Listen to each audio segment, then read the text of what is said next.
It's 11:59 at Gun Owners Radio, and this is the Penn Patriot, music and the truth until dawn. Right now, I've got a few words for some of our brothers and sisters in the occupied zone. The chair is against the wall. The chair is against the wall. John has a long mustache. John has a long mustache. It's 12 o'clock, Americans, and another day closer to victory. And for all of you out there on or behind American lines, this is your song.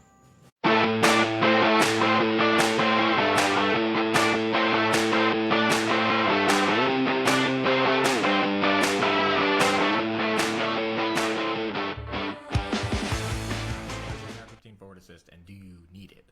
So most platforms, like two-handed platforms, will let you physically assist the bolt into battery. Like AKs, Garands, 1022s, M14s, SKSs, like they have a charging handle and it's attached to the bolt. And if you want to make sure that that bolt is seated, you just give it a smack with your hand and you can confirm that the bolt is all the way forward. ARs can't do that. Charging handle is integrated, it's inline, the carrier is fully shrouded by the receiver. You can technically jam your thumb into the ejection port and there's like a little scoop in the carrier, but it kind of sucks. So the military added the forward assist. You press the little forward assist button, a pawl catches the little scallops on the bolt carrier and it nudges the bolt forward. The criticism, why some people say you shouldn't have one or you shouldn't use it if you do, is that it can make a jam worse. Like if the platform is jammed or it's refusing to chamber, you don't want to cram that round in even harder. Best policy if you're having a problem with the platform, just rack the charging handle, dump the round, and start with a fresh round from the mag. If you force it, you can lock up the platform or, it's bad stuff. The forward assist is not to fix jams. It is for a weak or uncertain return to battery. So like if you're hunting and you're trying to be quiet as you rack the bolt, riding the bolt forward quietly, give the forward assist a tap. You're doing like a loaded check. Pull the charging handle just far enough to see that you got brass. Let it go forward assist, because that's a weak return.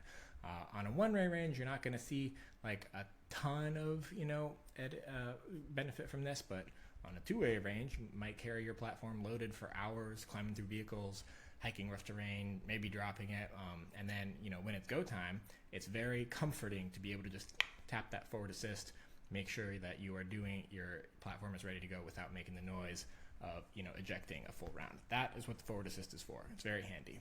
It weighs almost nothing, adds real utility, basically has no downside as long as you don't use it to like fix a problem, fix a jam. That's not really what it's for. So I would say keep it. If you don't want it, you can either get an upper receiver that doesn't have one, or you can replace it with this little suppressor gas vent doohickey, which actually works surprisingly well and helps vent gas out of your face if you're using a can. All right, that's it. If you want to learn more about pew-pews, drop me a like and follow.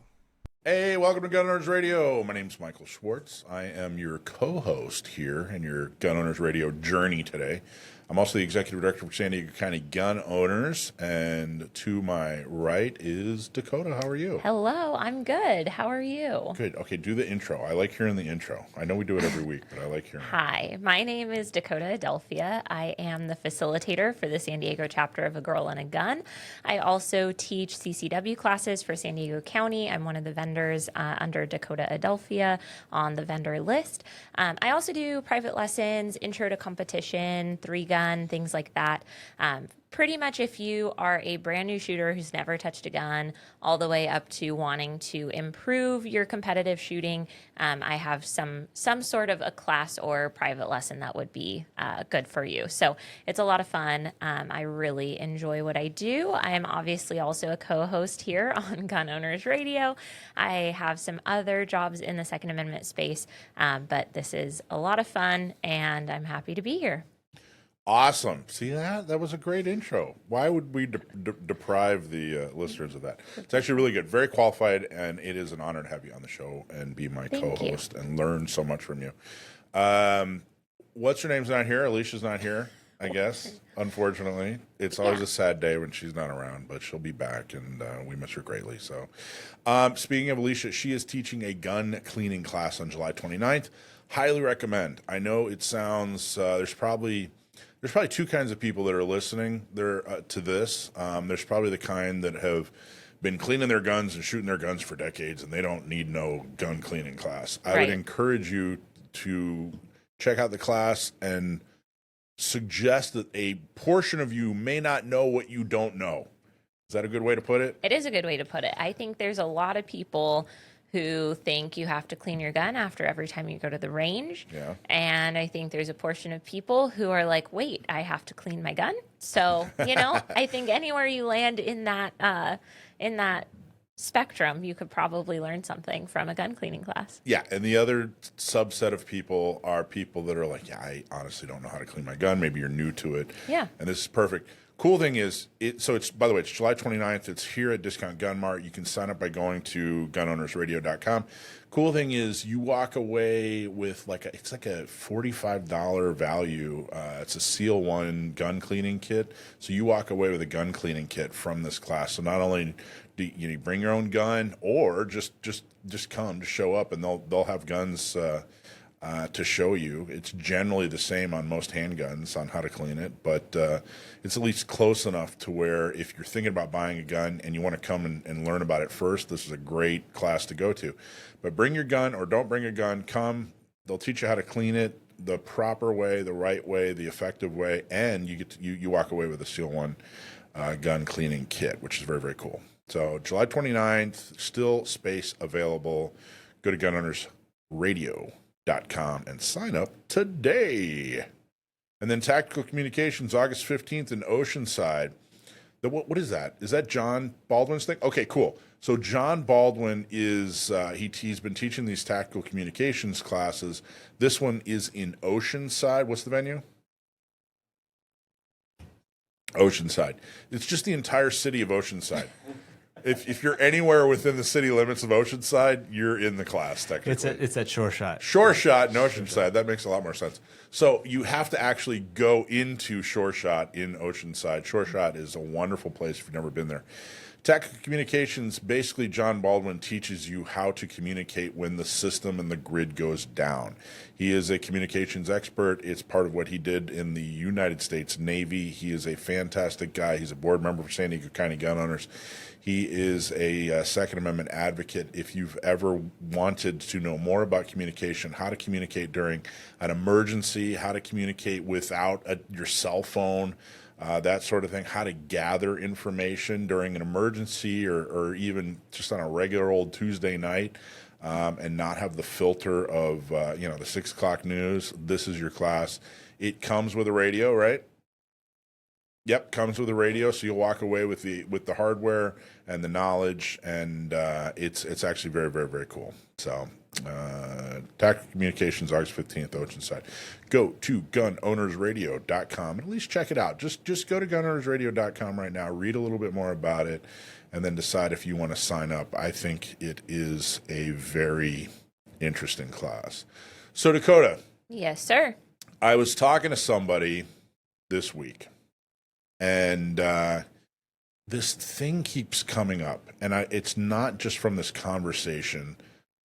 I'm seeing it online. I'm seeing people of all different experience levels get this thing wrong, and I wanted to paint a picture for you.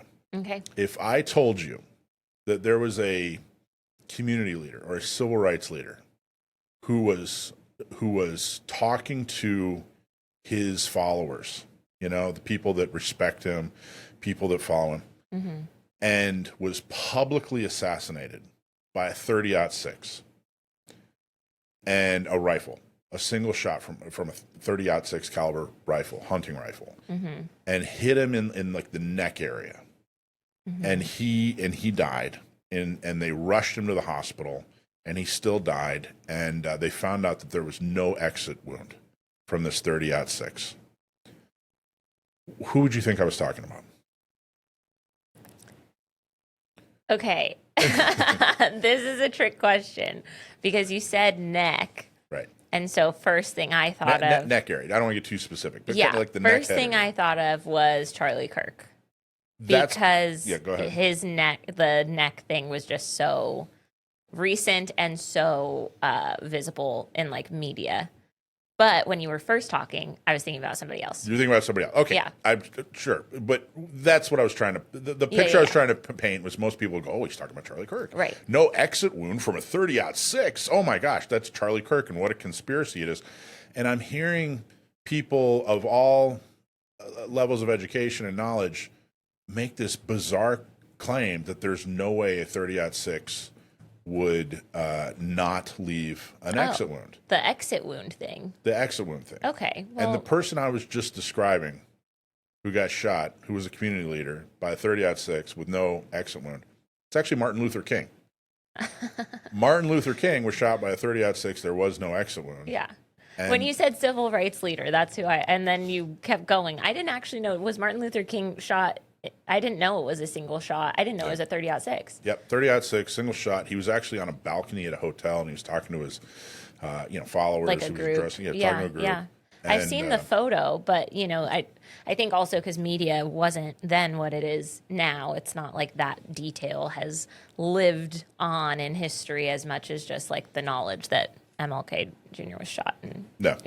Which, I guess you're right. The civil rights part probably, not a lot of people think of Charlie Kirk as a civil rights leader, but I think he was. I think he was legitimately, absolutely a civil rights leader. No, I anyway, agree. there's no conspiracy. It's first off, there's a couple of things. If you've shot a lot, the first thing is, if you're just shooting at targets, if you've shot thousands of rounds, but it's always at a target, you probably have no experience seeing what a bullet can do or does do after it's been shot. If you're out there shooting at pumpkins and, gel and heck, if you're a hunter, if you're shooting at stuff in the desert, that bullets do weird things. Yeah.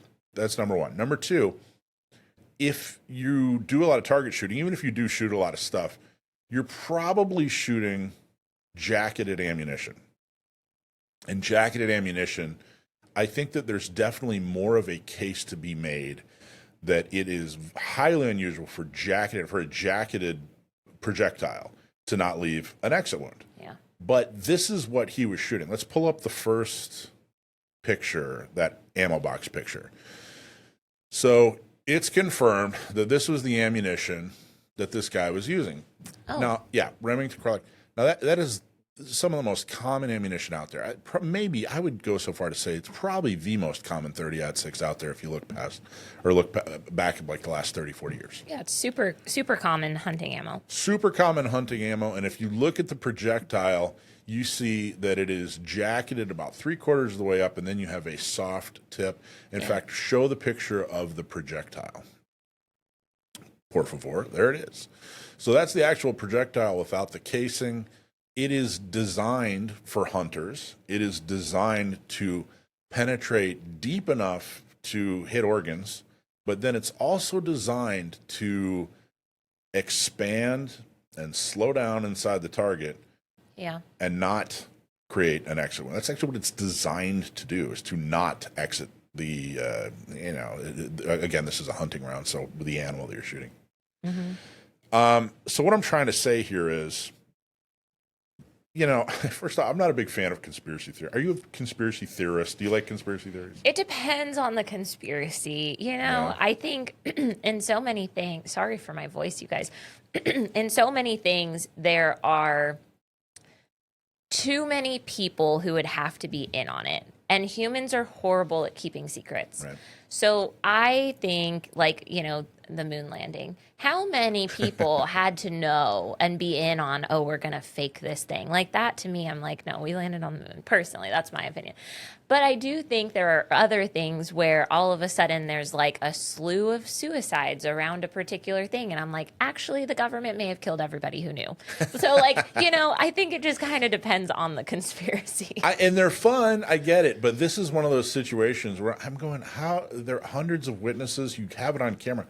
The guy, Right. how do you not, what are we doing here, Yeah, no, I think with technology the way it is today, that's one of my main reasons for not believing in Bigfoot or UFOs is because technology is so good. We have hunting cameras, trail cams all over in the woods. If Bigfoot existed, we would have a really good video of it. If UFOs were real, we would have really good videos of them. I don't know, I think in this case, it would have taken such high tech to make this video, all of the videos and all of the cell phone footage that everybody had at that event and make it look so realistic to a gunshot but it wasn't a gunshot, or it came from a different direction. Like that to me, yeah, I don't believe in the Charlie Kirk conspiracy stuff. And I'm not even. By the way, I'm not even addressing all the weird crap that like Candace Owens is saying. I don't even know half the stuff she's saying. I've only been exposed to a little bit of it. But they were just in court this past week, and a lot of the video and other evidence came out, and people were still saying there was no way that this was a 30-06. The whole point of this is to say if you're watching this, you're interested in guns, you're probably a gun owner, you probably know a thing or two when it comes to firearms and guns and that sort of thing. Use your expertise, use your common sense, use what I just pointed out. Look it up for yourself, the Remington round that was used, what it was designed to do, et cetera, et cetera, et cetera, and understand that of course, it's not just possible, it's entirely probable that he was shot with a 30-06, and this was the round that he was shot with, and it just does us no good to look like conspiracy theorists with our aluminum foil hats on, whatever. Like I said, I'm seeing some very smart people say some very some very dumb things. I'll just say it. So there you go, Charlie Kirk. If you're wondering, well, gee, in the whole history of man, no one's ever been shot with a 30-06. And there was no exit wound. Well, yeah, actually it happened with Martin Luther King Jr. It was a very similar situation. He had a fairly similar wound. It was a very similar, unfortunate experience in a lot of ways. But the round and what happened to him, that's one of the big ways. So there you go. Charlie Kirk versus Martin Luther King. Here's one of the many ways that they're, on a very unfortunate and sad way, that they were very, very similar. And so there you go. I read an article, Dakota, and it just kind of cracked me up. I just wanted to bring it to your attention. So this is local. This happened this week. This is local Fox San Diego. But everybody covered it. Everybody covered it. It wasn't just local Fox. Everybody covered it. Here it is. 10-time felon gets 10 years for drug trafficking and guns. San Diego man and 10-time felon. Not just, he didn't just have one, he had 10 times he was a felon. Sentenced to 10 years in prison Thursday for drug trafficking and illegal gun possession. And it goes on to talk about how this guy didn't just have a gun. It wasn't just an gun. He had many guns that he had acquired and was selling them. Oh, wait. So not actually gun possession.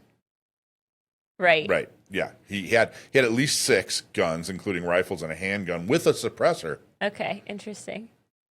Yeah, and although he was a felon, so I don't understand. He was selling them to other felons? He was a dealer? He was a black market firearms dealer, and he's only going away for 10 years? Well, he's only going away for 10 years, but the point is, gosh, this guy had 10 felonies, and how did he pass the background check, Dakota? Right. What about what did they find during the 10-day cooling off period? How could this possibly be possible? And it just cracked me up that they put it out there. But what cracks me up is they put that headline out there. Yeah. They cover this story. They see it in real time. And none of it seems to sink in that, the things that they try to basically that making legal, sane, trained, law-abiding gun owners, making sane, trained, law-abiding gun owners jump through ridiculous hoops because they're trying to stop criminals doesn't stop criminals. Right. Because they're not going after criminals, because here's a 10-time criminal, and not just a parking ticket. This guy had 10 felonies, and he was still able to acquire, half a dozen guns and a suppressor. Interesting. I wonder, in cases like this, sometimes I'm like, I wonder if the ATF is going to look into the dealing, right? Like, have guns that he's provided to felon friends ended up as murder weapons? Like, you kind of follow the train of logic, and you're like, this guy could have actually influenced and been involved as an accessory to, like, many, many murders. He's not out here as a felon selling guns via private party transfer at your local FFL. He's not, checking ID before he starts the process to transfer a firearm. Like, he's selling guns outside of the legal system to people who also cannot possess guns. Otherwise, they would do it legally. So it's interesting. Well, and if you want to take a step even broader, I'm sure all the guns that he sold had serial numbers and were registered to someone. Oh yeah, they're all stolen. That's how you get them as a felon. So now, you find that gun on some criminal that he sold it to. Yeah. And it goes back to, whatever, Joe Smith. You didn't just solve a crime. Right. You just went back to, another victim who got his gun stolen. Well, and when they steal these guns, sometimes they take the serial numbers off, sometimes they modify things. It's like there could probably be a bunch more crimes being charged than just possession. It sounds like they were kind of easy on him, is my point. I think they were. They were easy on a 10-time felon who was selling guns to other felons. Like, that's not the guy to be easy on. How about we be easy on the person who accidentally, after moving from a free state to California, did not register their firearm within the allotted period of time and got pulled over and told the officer, oh yeah, I have a gun legally transported in my trunk. I'm on my way to the range. And when the officer decides to search for that serial number, sees that it doesn't come up as registered, and then charges that person with the crime of possessing an unregistered firearm, even though he legally possessed the gun in the state that he came from. He did the right thing by letting the cop know. Well, right thing. Personally, I'm not a huge fan of letting cops know you have guns when you interact with them, but in his brain did the right thing. That dude went to jail. Right. Yeah. That guy got charged with, and it's like, okay, so we couldn't take it easy on that guy who had no criminal record. Right. But the 10-time felon, he doesn't need to stay away for long. Yeah, it's not his fault. It wasn't his fault. So, anyway, I thought that was entertaining. Yeah. So, what do you got? I heard you got something for me. Okay, yeah. So, Lay it on. there was that whole DOJ strategic plan thing that we talked about last week.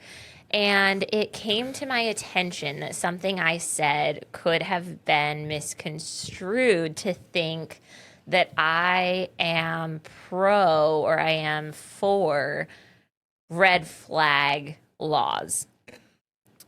I'm not. I want to make that abundantly clear. That's such a nuanced statement, though. Yes. Because we did talk about, I know I said, hey, and I've always said that there is a place for protective orders. Yes. And the first time I was really exposed to specifically gun violence restraining orders, I was preparing to meet in person with Mara Elliott to basically say, hey, sell me on these things. What are we doing to stop criminals? So, I mean, drawing a line in the sand like you are against. And I think you agree with me, but I'm definitely against the way gun violence restraining orders are being used, and they were sold to us completely differently. I'm against anything that takes away a citizen's right to due process. That's an excellent, and that's the problem, is that these have completely just leapfrogged due process and just go straight for the, hey, I'm mad at this person, take their guns. Do I think there are certain people who should not have access to firearms? Yes, I do. I think there is a subset, a very tiny subset of the population that should not have the right to purchase a firearm or to possess a firearm. I don't think that gets to be decided by an anonymous or whatever phone call to the DA's office, and then a judge can, without any evidence, say, yeah, that guy shouldn't be able to have guns. That is a problem. I don't think that should be happening. I think there's way too much risk that somebody who has every right to possess and own a firearm is being unfairly targeted by, it could literally be that somebody got cut off in traffic and they saw a sticker on the side of your car that says where you work, and then they decide they're going to ruin your life. It's just way too risky. There's way too much risk that somebody who should be allowed to possess firearms is not given that right. So I definitely don't like how they're being done. I think what we were talking about when we were talking about that was that the DOJ's recommendations said that, state lawmakers should pass an act to ensure that people of people convicted of protective order violations, et cetera, are ineligible to purchase or possess firearms for 10 years following their conviction. And I think, if I'm not mistaken, my argument was that 10 years is a really,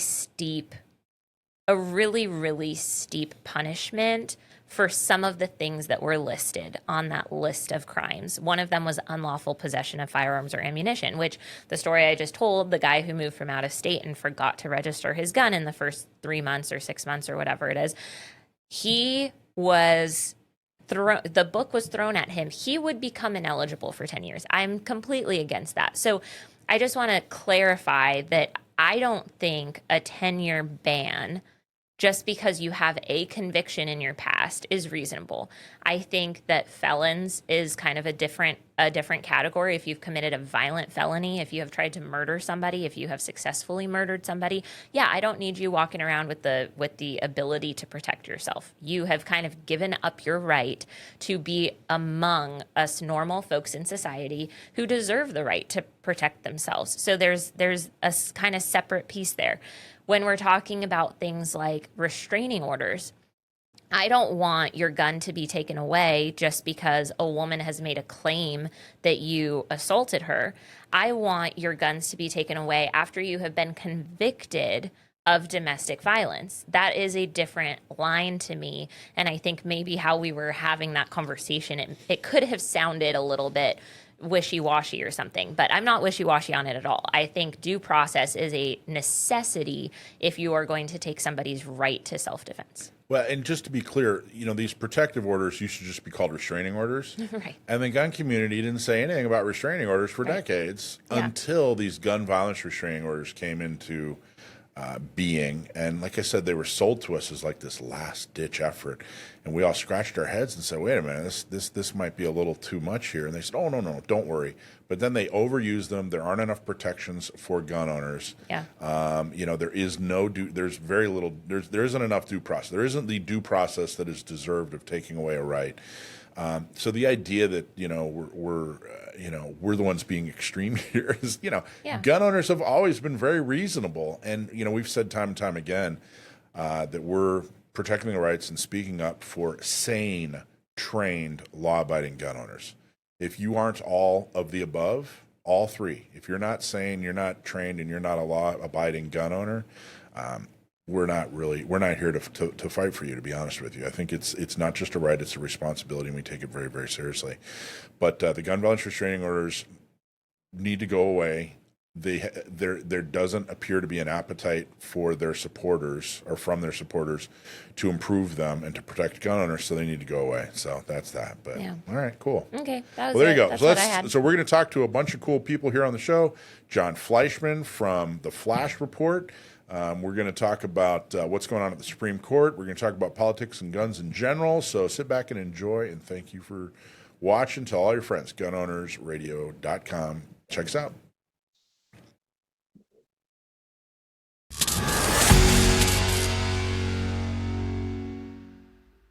When your rights are on the line and the fight gets real, you need a lawyer who knows the deal. From gun laws to courtrooms, he'll stand by you. John Dillon fights for the red, white, and blue. John Dillon defending your rights, keeping bare arms with truth and might. From GVROs to self-defense calls, Dillon Law Group, he fights for us all. When freedom's under fire, who you gonna call? Dillon Law Group, justice for all. DillonLawGP.com. We've got some breaking news for you guys that just happened right now while we were in studio recording this episode. And we are going to cover it with absolutely no preparation because it's that important. It is that important. It's actually amazing, and congratulations to the Second Amendment Foundation. They did a fantastic job here. This is, let's see, New Jersey Rifle and Pistol Clubs. And of course, Second Amendment Foundation there. I think this is Second Amendment Foundation. Anyway, for a while now, the anti-gun states and orgs have asserted that every circuit to deal with an assault weapons ban or magazine capacity limit has upheld such laws. Not entirely true, because like I said, we won in Duncan. So if I read that right, I think they got that slightly wrong. But okay, whatever. We've pushed back on that, arguing that the only courts so far to hear those issues were in circuits traditionally hostile to the Second Amendment. Again, not true. That's okay. That's all right. What's this media source? Yeah, it's Second Amendment Foundation. That's okay. Shit. That's okay. They're ignoring our Miller case, but okay, whatever. Once a more fair court heard the issues, we would be vindicated. Today, we were proven right. Although, I don't know, maybe they're just talking about like appeals because ours was below appeals. Yeah, I think so, because it was sitting in bonk, right? I guess This that's what it one. Yeah, maybe that's what they mean. All right, today we were proven right. The Third Circuit has struck down key parts of New Jersey's assault weapons ban and magazine laws. Okay, what we were talking about earlier, they've struck down key parts. Right. Which is kind of what we're talking about. Like, I don't know if this whole thing's always going to completely disappear. To make it disappear, I think would require getting people elected and getting the whole thing reversed. A huge victory that creates a circuit split on the assault weapons ban and mag ban issues and functions as an excellent opening act ahead of SCOTUS's hearing of the Viramontes and Grant cases and its upcoming turn. Okay, cool. So let's see. Attorney General, this is awesome. This is very, very cool. It's good news. I know that New Jersey, and I'm sure our buddy John Petrolino is going to be extremely happy. I don't know if it is actually going to change anything yet. Yeah, so I'm looking at a little summary. So it says what this decision does and does not resolve. So the ruling invalidates New Jersey's assault firearm provisions as applied to the semi-automatic rifles covered by the law. It also holds that the state's restrictions on magazines holding more than 10 rounds violates the Second Amendment. So that part's very clear. They're saying these pieces are invalid. They violate the Second Amendment. The Third Circuit remanded the challenges involving semi-automatic pistols, semi-automatic shotguns, and other weapons covered by New Jersey's definition because the record was less developed regarding those firearms. Bump stocks were not a part of this challenge. The court also did not decide the separate takings clause claim because the Second Amendment ruling resolved the dispute over the magazine capacity. But important to note, like, this does not change anything for New Jersey gun owners today. Yet. They should not treat the publication of this opinion as an immediate green light to disregard all of the existing statutes. The appellate mandate further district court proceedings, and any request by the state for a stay must still be watched closely. So that, yeah, New Jersey could still come back and say, no, we're going to fight this more. But it's a really, really cool decision. And it says, for the first time, the en banc federal appellate court has squarely rejected the games that New Jersey is playing. New Jersey cannot erase the Second Amendment by attaching an inflammatory label to a common rifle or by declaring an 11th round in an ordinary magazine suddenly transforms protected property into contraband. So I love that. It's great. Here's another great quote. U.S. Circuit Judge Ariana Freeman wrote for the majority, and here's a quote from that. Quote, the text of the Second Amendment covers all magazines, not just magazines that New Jersey considers standard capacity. So that's going a step further. Interesting. Yeah, it's not just this judge. She's basically saying, look, it's all magazines. It's not magazines that are 15 rounds for a Glock or 10 rounds that are restricted. It's all magazines, which is really, really awesome. New Jersey originally enacted the restrictions in 1990. It effectively bans magazines exceeding 10 rounds and weapons deemed a, quote, assault firearm, a definition that covers AR-15s and similar models. This is awesome. Here's another good quote. It cannot be that a magazine that can hold 10 rounds is an arm covered by the plain text of the Second Amendment, but a magazine that can hold 11 rounds is not. The record contained evidence of more than 100 million 30-round AR-15 magazines in circulation. AR-15 style rifles commonly ship with 20 or 30-round magazines, making them the standard equipment for one of America's most popular rifles. Quoting an earlier decision and agreeing with it, the majority opinion wrote, "There may well be some capacity above which magazines are not in common use, but if so, the record is devoid of evidence as to what that capacity is. In any event, that capacity surely is not 10." And again, here is, this is the New Jersey Attorney General, Jennifer Davenport is her name. She said... She sounds great already. I know, there's all kinds of buzzwords there. Today's decision from the Third Circuit invalidating New Jersey's careful laws restricting the AR-15 and large capacity magazine is as unfortunate as it is legally incorrect. Oh. Well, how about that? Wow, Gee, AG. Jennifer. Every other federal circuit court to consider the issue has come out the other way. Again, I don't think that's true. What am I missing here on why are they not considering the Miller case? I think they're just uneducated.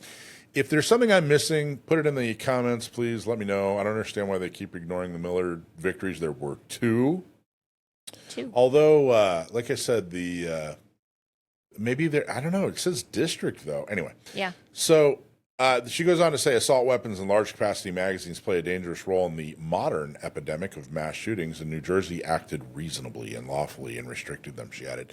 As long as, and it's pretty funny that she actually went so far as to say it's legally incorrect. Yeah. As long as they continue to lean on this antiquated, think of the children. It's public safety is over everything else. They will continue to lose because that's not what the Supreme Court said, and that isn't any one of the tests that they set up. It wasn't one of the tests that they set up in Heller. It wasn't one of the tests that they set up in Bruin. And basically, the courts have been told, hey, judge these cases in this manner. And all these anti-gunners like Jennifer here continue to judge them in this manner. So they're basically talking right past the courts. The courts are saying, okay, well, show us that it's in common use. Show us that it's history, tradition, text. Show us that. And they're going, well, gee, they're big and bad and mean and ugly, and we're just real mad at the whole situation. Golly gosh. Okay, well, you didn't do any of the work here. You didn't do anything to show us that this passes any of the tests that the Supreme Court finally came up with. Right. As long as they continue to do that, they will continue to lose. And I'm happy about that. I just don't think there's not a lot of gas left in the tank for them. That doesn't mean we can sit back and coast. I don't know how much of this was not struck down. Again, there aren't, every single gun law is not going to be found unconstitutional. Right. We still have to get the right people elected because they still have the ability to put dumb, restrictive gun laws in place that will be considered constitutional. That doesn't mean you and I consider them constitutional. It means that they will be found in a court of law to be considered constitutional, including the Supreme Court, including the current makeup. We still have to do the work. We still have to teach people how to shoot. We still have to get them carry permits. We still have to get the right people elected. We have to work on the culture, and we have to work on the politics in order to win. Again, this is just an example of how the Supreme Court has handed us, in this case, three major, big, huge weapons that we can use, big tools that we can use against the anti-gunners, and we're doing it effectively, which is awesome. I love it. So there you go. Breaking news. But yeah, they even talked about Bowie knives. Quote, but even setting aside the timing of regulations on Bowie knives, slugshots, and clubs. What are slugshots? I think they meant slingshots. I think so too, but I swear it says slugshots. That's not me. Pistols and revolvers, none of those regulations are relevantly similar to the assault firearms provisions, Freeman wrote. So they basically came out and said, oh, there's some kind of restrictions on, Bowie knives and slugshots and clubs and whatever. But none of them were close enough to be considered, the same as banning an entire type of Group weapon of, yeah. that you can own and bear and defend yourself with. So this is all very, very good news. Fantastic job to Second Amendment Foundation. Congratulations to everybody in New Jersey on your victory. But the fight's not over. Join the local groups. If you're anywhere near California, join San Diego County Gun Owners, sdcgo.org/join, or Orange County Gun Owners, or Inland Empire Gun Owners, or, NRA, SAF, FPC, CRPA, you name it. Now is the time to say, hey, wow, I'm going to make my $25 donation to somebody right now just to celebrate the Second Amendment. Or heck, I got $100. I'm going to make 5 $20 donations, or one $100. Doesn't matter. Now's the time. Make a donation. Let us, continue the victories, whether it's in the courts or in public arena or wherever it is. Make the hay while the sun done shining. That's what I like to say. It sounded so natural. So natural. All right, Dakota. Anything else? No, I love it. I Yes. think this is great news. I'm glad that it broke while we were here Me too. recording. Fantastic.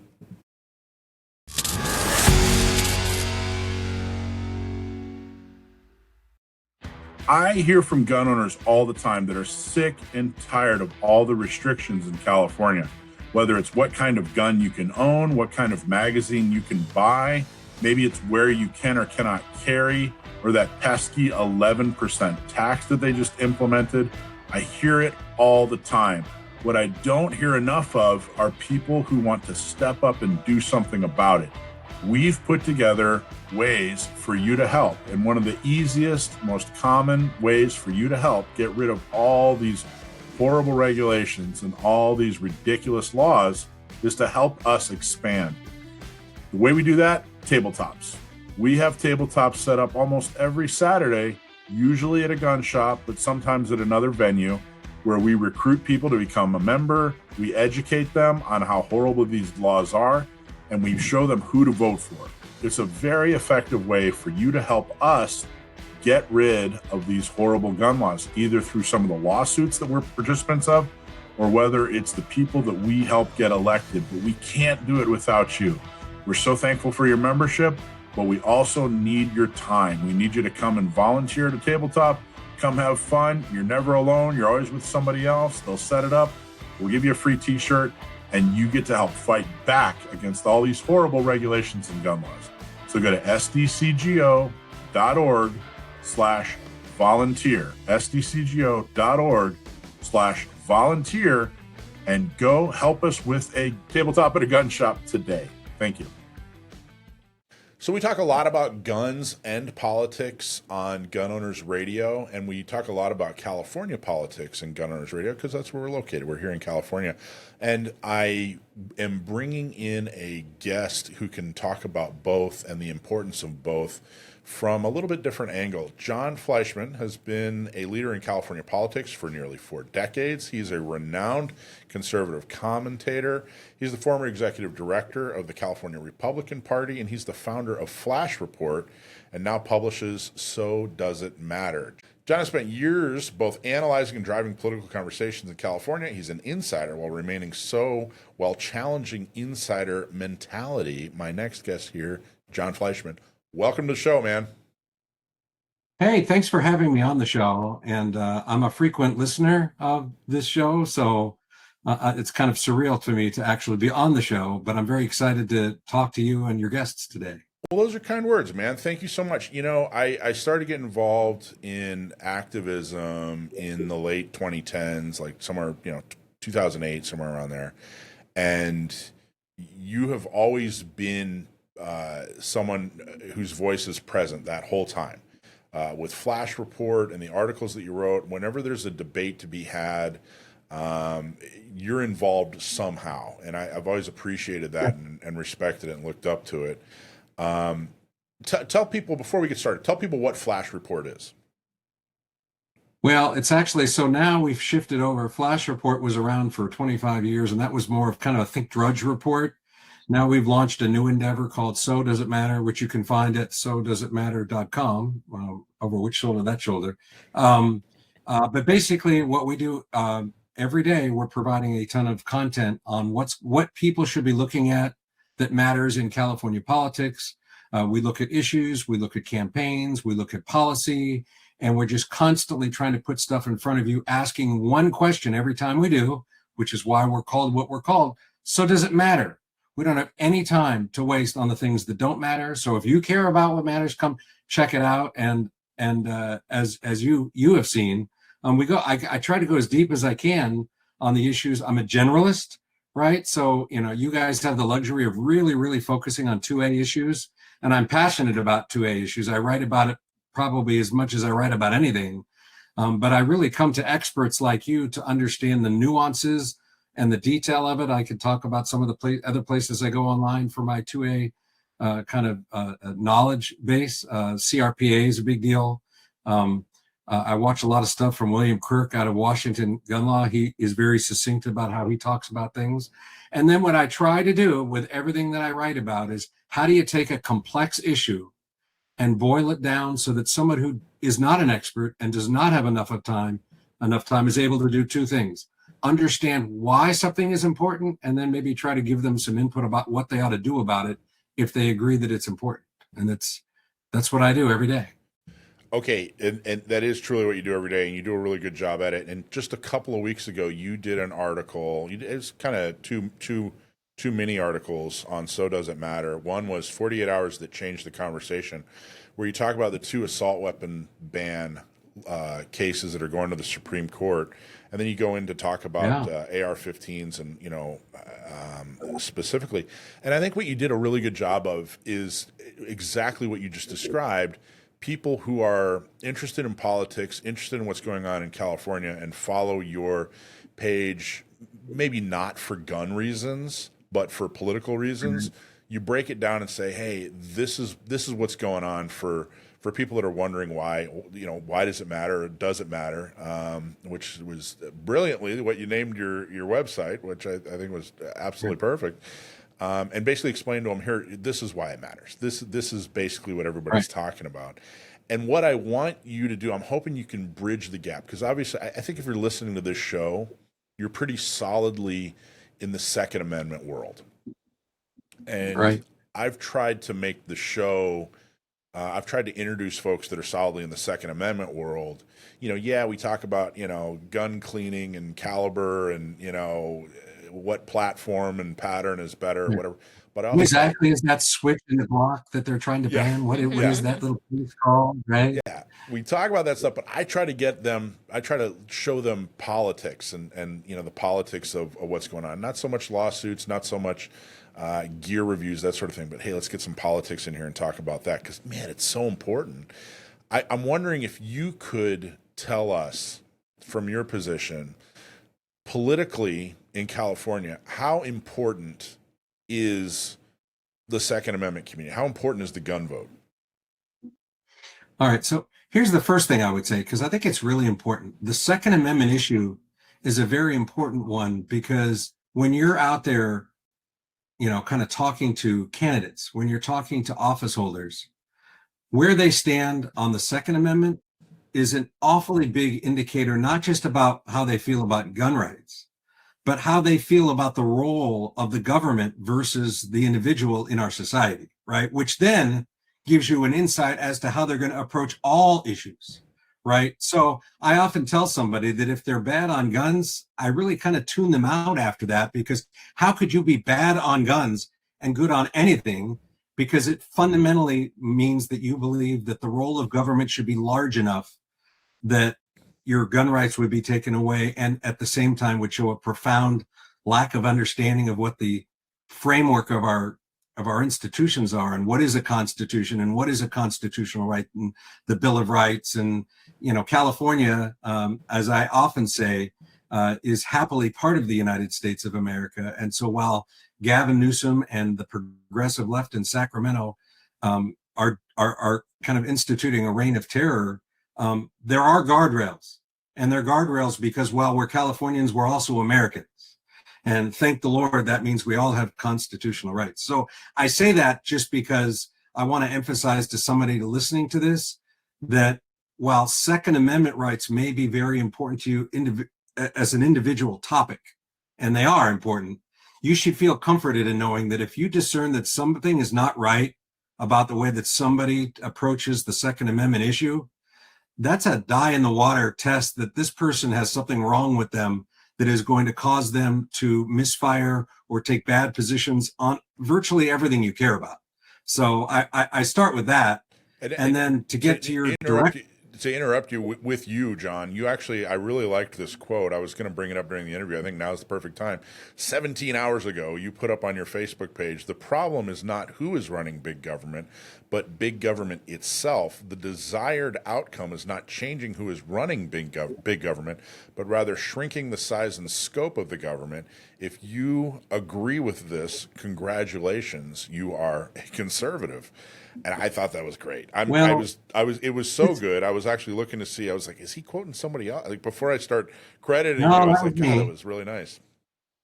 That was me. If I won't go down the wormhole, but my favorite analogy that I always make for anybody who's watching this, who's a Tolkien fan, is the Lord of the Rings.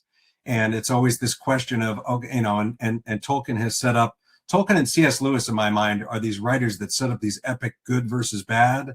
And the whole debate of the Lord of the Rings is this ring is pure evil.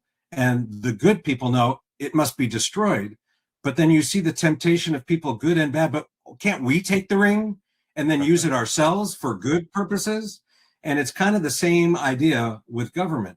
You get in there and all of a sudden you're like, wait a second, I came here saying that this is bad, but now I have the power. I can use this power for good. And so what ends up happening is you go full Boromir and you end up squandering the opportunity, which is this. You have to say to yourself, what can I do when I have power to help make things better for when the bad guys are back in power? Yeah. And it's as simple as that. So, but kind of getting back to I want to get to your original question, which is, why, I guess to restate, why don't you restate your question? It sounded like you were asking why the Second Amendment issues matter. Well, not so much why they matter, because I think everybody listening, it matters to them way more than the average bear. But why it matters in politics. If you have a room with 100 politicians and staffers and consultants or whatever, how much, and there are no gun people in the room, how much does it matter to those 100 people who are getting people elected and making policy proposals? How much does the gun vote matter to them in California? So I guess there's a couple things that I would say to a room full of the people that you're talking about, right? Especially if I'm not talking to the politicians, I'm talking to the consultant class, or are the politicians in there too? All the above, all those. Here's what I would say. What I would say out the gate is that anybody who's running for office and who is thinking about running for office, first and foremost, needs to be ethical and true to their beliefs. So don't sugarcoat it. Don't lie about it. Don't make up your beliefs. But what you can do is you could say, I'm not familiar enough with an issue, get educated on it and understand the issue. Because I will tell you this, the Second Amendment community is very, very loyal might be the wrong word, but it's what I'm trying to convey. They're very, very loyal to their cause and they suffer no fools. And so it's kind of a black and white decision. If you are not somebody who believes that in your time in office, you want to safeguard individual liberty and freedom, then this is probably a community that you should avoid at all costs. Try not to engage with them, try not to poke them, and hope that they're looking in another direction, because there's no middle ground, right, between freedom and oppression. You're on one side or you're on the other side. And so what I would say is that if your thought process is, kind of like, well, how do we kind of split the difference on this issue? You're looking at the issue from the wrong perspective. You're looking at the issue not from the philosophical point of view, but from some sort of tactical point of view. And that does not work with this Second Amendment community. And then I would probably also add that Second Amendment supporters, and it's not unique to Second Amendment supporters. I would give these attributes to people who are very involved with the pro-life community, people that are very involved with, kind of name the issue. If you are there for Second Amendment people, they're going to be there for you. These are people that lick envelopes. These are people that walk precincts. These are people that will sign up every month to send you $10. In some cases, you'll find wealthier people that are able to do more. And also, this is a community that has a lot of outside groups that can help promote your candidacy. But I will also tell you that all of these same people, it's kind of like that same energy that they would use to help boost you and help you is the same energy that they would use to try to prevent you from having a policy role, because it's really a black or white issue. And I would actually say to people that are listening to the show and listening to Michael, one of the things that I admire most about what you do is this almost not myopic, but extremely laser focused attention on local politics, supervisor races, local legislative races, city council races. And I will tell you, and again, I understand you want me to be talking to a room of politicos, but right now I realize I'm actually talking to a bunch of people listening to this podcast. I will tell you that some politicians are pretty adroit at making you feel like they're with you on their issue when they're not. And you guys do a great job of smoking that out. It's especially difficult for someone who's never held office before, because now you're trying to really understand where they're coming from without having kind of like the proof of their votes, right? And in which case, by the way, I would make the argument in reverse that I've made about Second Amendment rights. I told you that if you have examples of where somebody stands on Second Amendment rights, you can extrapolate what that means for other rights. I would tell you that if you talk to somebody, about gun rights, and they're not polished, they haven't thought about it, they don't know where they're coming from, but they could, if you ask them, give you a 10-minute rant on everything that they will do to save the unborn child. It's a different issue, but it tells you the kind of person that you're talking about, so that if they say to you, now that I understand your issue, I'm with you, you're going to be like, I know what it means when this person's committed to an issue, and you're going to feel better about it. The politicians, and I would tell this to the politicos in the room, if you are trying to be all things to all people, the Second Amendment community, rightfully so, is pretty damn cynical, because a lot of people like to tell people, we're with you, and then they say things like, yeah, but I don't think it makes sense to be able to have more than 10 bullets in a clip. I mean, who would need that, right? Or they'll be the first ones to tell you, well, you know what? The Second Amendment means that if you have a gun that's locked in a gun safe in your garage with the bullets located 8 blocks away at your office, then you're pro Second Amendment. But what kind of a crazy person would want to have an armed gun at their bedside, right? So it matters. And like I said, if you're listening to this show, Michael and company, they understand not only the questions to ask, but unfortunately, it's more sophisticated than that. You have to read body language. You have to go find people that have known these people for a long time. And it's hard because of the nature of the Second Amendment community. There's a natural predisposition for politicians to tell us what we want to hear, because nobody wants to alienate us. It's and then they go to Sacramento, or somewhere else. By the way, tax is another great issue. I brought up abortion, right? Only because that's one aspect.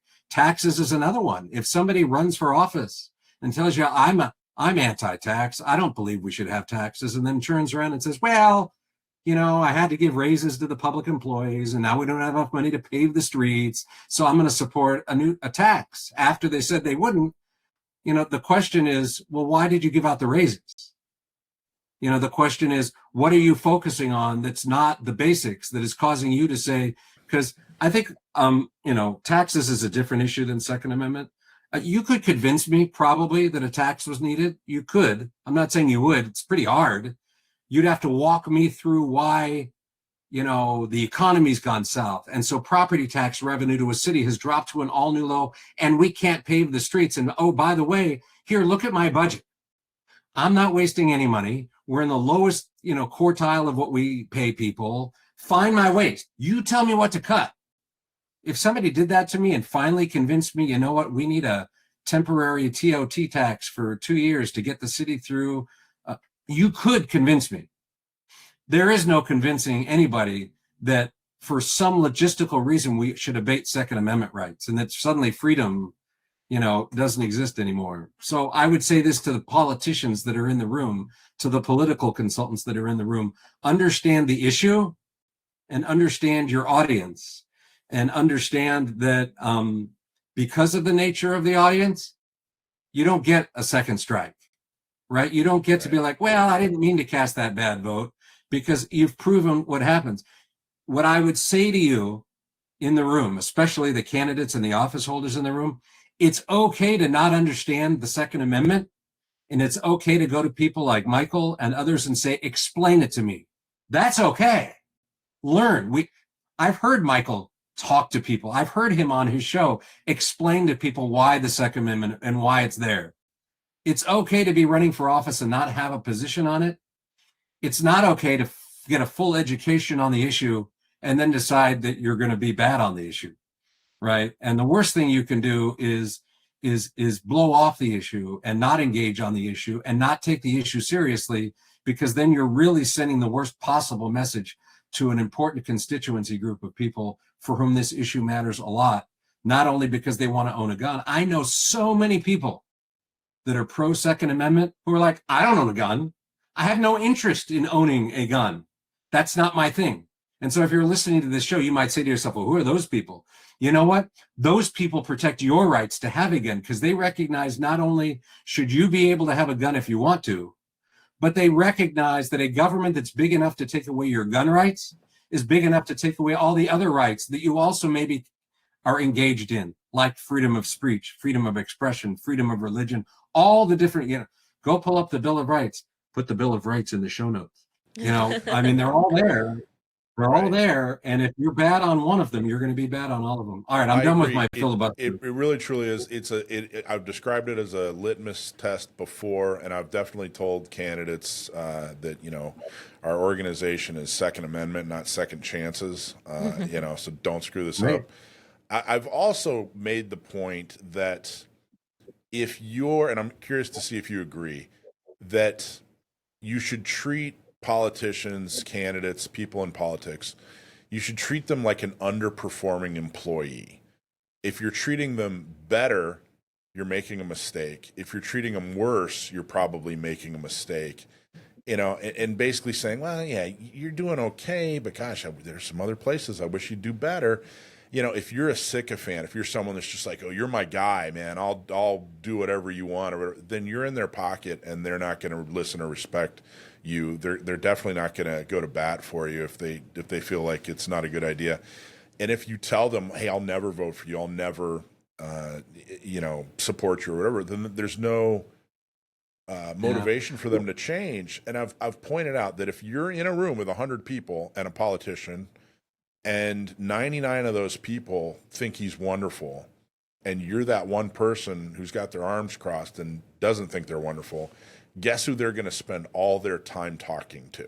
They talk to that one person in the room that doesn't find them attractive and wants to invite them to dance. I don't know. What are your thoughts on all that? Is that accurate? Would you say, in your experience, that's how politicians and I think that's accurate.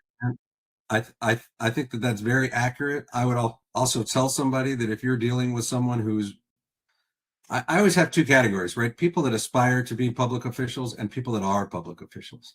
And so for the people that are aspiring public officials, and they tell you that they're pro Second Amendment, then you need to say, well, where is that I can see that where you've proudly stood behind that position publicly?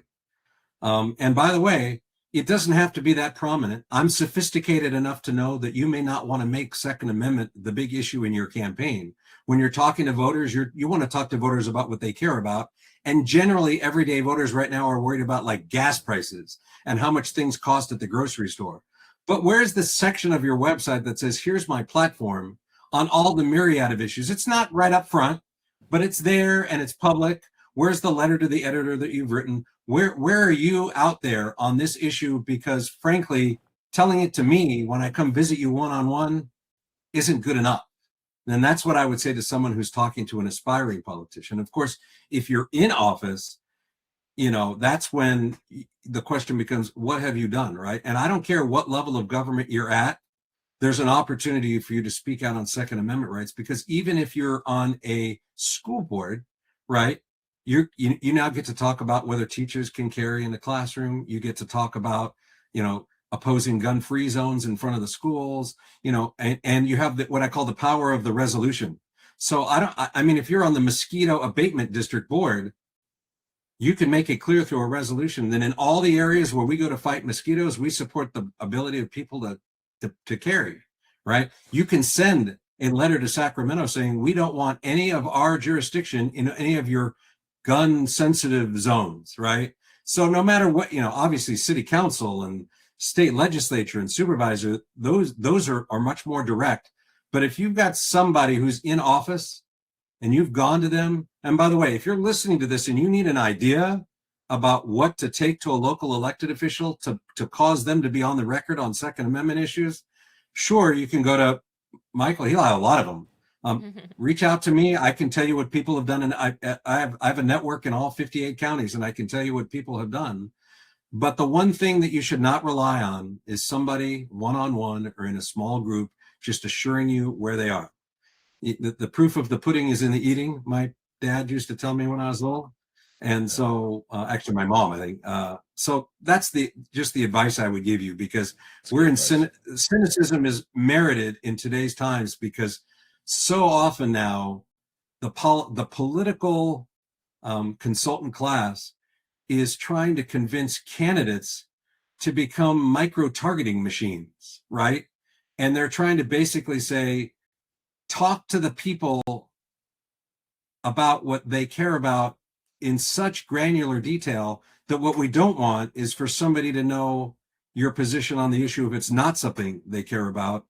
And that's not helpful to the Second Amendment cause at all, because like you said in your little analogy, if you've got somebody in the room who's crossing their hands because they're not satisfied, yeah, they're going to focus on that, but you need to make sure that what's the right way to say it?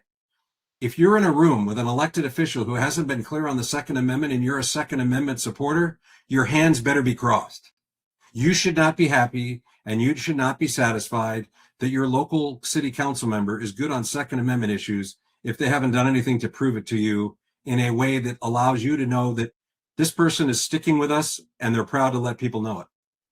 Excellent. So I I guess my admonition would be don't be the person whose hands are crossed. And I think that's the point you were making in the first place. Yeah, absolutely. Okay, last question is, and I think this is probably the most important question. If the people who are listening to this, the Second Amendment folks, want us to be more effective, want us to be more valued, want people to, seek out our endorsement and our vote, speaking from a political insider, someone that's been through campaigns and has experienced all this as the executive director for the state party and everything, what do you recommend the listener should do so that candidates see their issue and their organization as more valuable to them? Oh, so this is a great question. And the answer is, because I see this a lot, I can't tell you the number of Second Amendment champions that I have talked to in the state legislature, Congress, let alone state legislature, who are on city councils, who basically tell me the following: I'll live or die on the Second Amendment. I'm not going anywhere, but I'll tell you, when I need help, they're not anybody that ever comes to help me. They just take me for granted, right? And so they, those are the champions, right? So here's what I would say: if you're listening to this show and you want to do something, some of these things are easy peasy, lemon squeezy easy. Like, number one, name the publication and submit a letter to the editor praising this person for sticking by Second Amendment issues, right? And couch it as somebody who stands for freedom. Number two, go online and make a contribution. And this is what I would tell you: don't break the bank, right? If you can afford to make a $25 contribution to somebody who's standing for your Second Amendment rights, do it, right? If you can do $5 to 5 different people, do it, because then you're making a difference. If you want to, those are the two easiest things to do, because you get to do those right from your computer. after that, it starts to become reaching out to an office holder, or if you know their campaign people, and saying, I want to help. And then they will give you options, one of which, put a sign in your yard. Great. We would like to send you a file with 100 people that you could call to ask them to remember to vote. They could send you a list of people that normally vote but haven't voted yet. And then you just call them on the phone and say, hey, I'm your neighbor. They give you a script. Hi, I'm your neighbor. And by the way, don't be surprised if your script doesn't say, I want you to vote for Tom Smith because he's great on gun rights. I wouldn't give you that script. You know that Tom's good on gun rights, but the script will say, Tom will bring down gas prices. Because anybody who's good on Second Amendment issues is probably already with Tom. Your utility as a gun rights advocate is helping your pro-Second Amendment candidate get elected depending on their strategy, not what you want to do. So that's important. And then, of course, there'll still be a precinct walking going on. You can participate in that. But the most important thing is then circling back with the elected official and saying, you've been great on our issue. By the way, I sent you $25. By the way, I signed up to do 50, because that's the feedback loop that they hear. So that, you know, if you're a Second Amendment advocate, you're like, that's great. I'm not being taken for granted, right? And if you're on the bubble, I mean, and Michael, you and I can talk about this. I would prefer people voting with us because that's where their heartfelt conviction is. But I'll take anybody voting with us for any reason. And if you sending somebody $25 and making some phone calls is the difference between whether they vote right or not, well, then that's a great thing to do too. It's, you know, at the end of the day, building a movement is understanding that you start from the base and then you reach out to other people. And some of those people, you got to bring them along, even if they're doing it for the wrong reasons, which may be for political support instead of because they just have a fundamental understanding of the role of government in our society. So that's what I would tell people to do, right? And then I say, and gather if it's a CRPA group, if it's a gun owners group, if it's an RA group, go to find other people who believe what you do and ask them what they're doing. And by the way, if they say they're not doing anything, you may be the one that just said, well, I went on and donated $25. I challenge all of you to do the same thing. You may find yourself the leader in the room, or you may find out that all these people that you like are having an event at the local range and they're taking a collection for a candidate while they're there. Go, tell your friends, join in. We have a robust community and we all do more when we interrelate and interact with each other. It is, and what you just described is basically your dime or your time. Those are the only two tools you have in politics. You're either donating your dime or you're donating your time, but that's it. Right. That's all you got. That's how you get people elected. And you touched on something that something. Well, I mean, there's the third one that I mentioned, but it only applies to a few people. If you're motivated, is your local school board seat available? Is your local city council seat available? With all due respect, the best way to make sure you've got a Second Amendment supporter like yourself on the city council is go run for city council. Yeah. So don't rule out the fact that, you know, me, I could never run for office.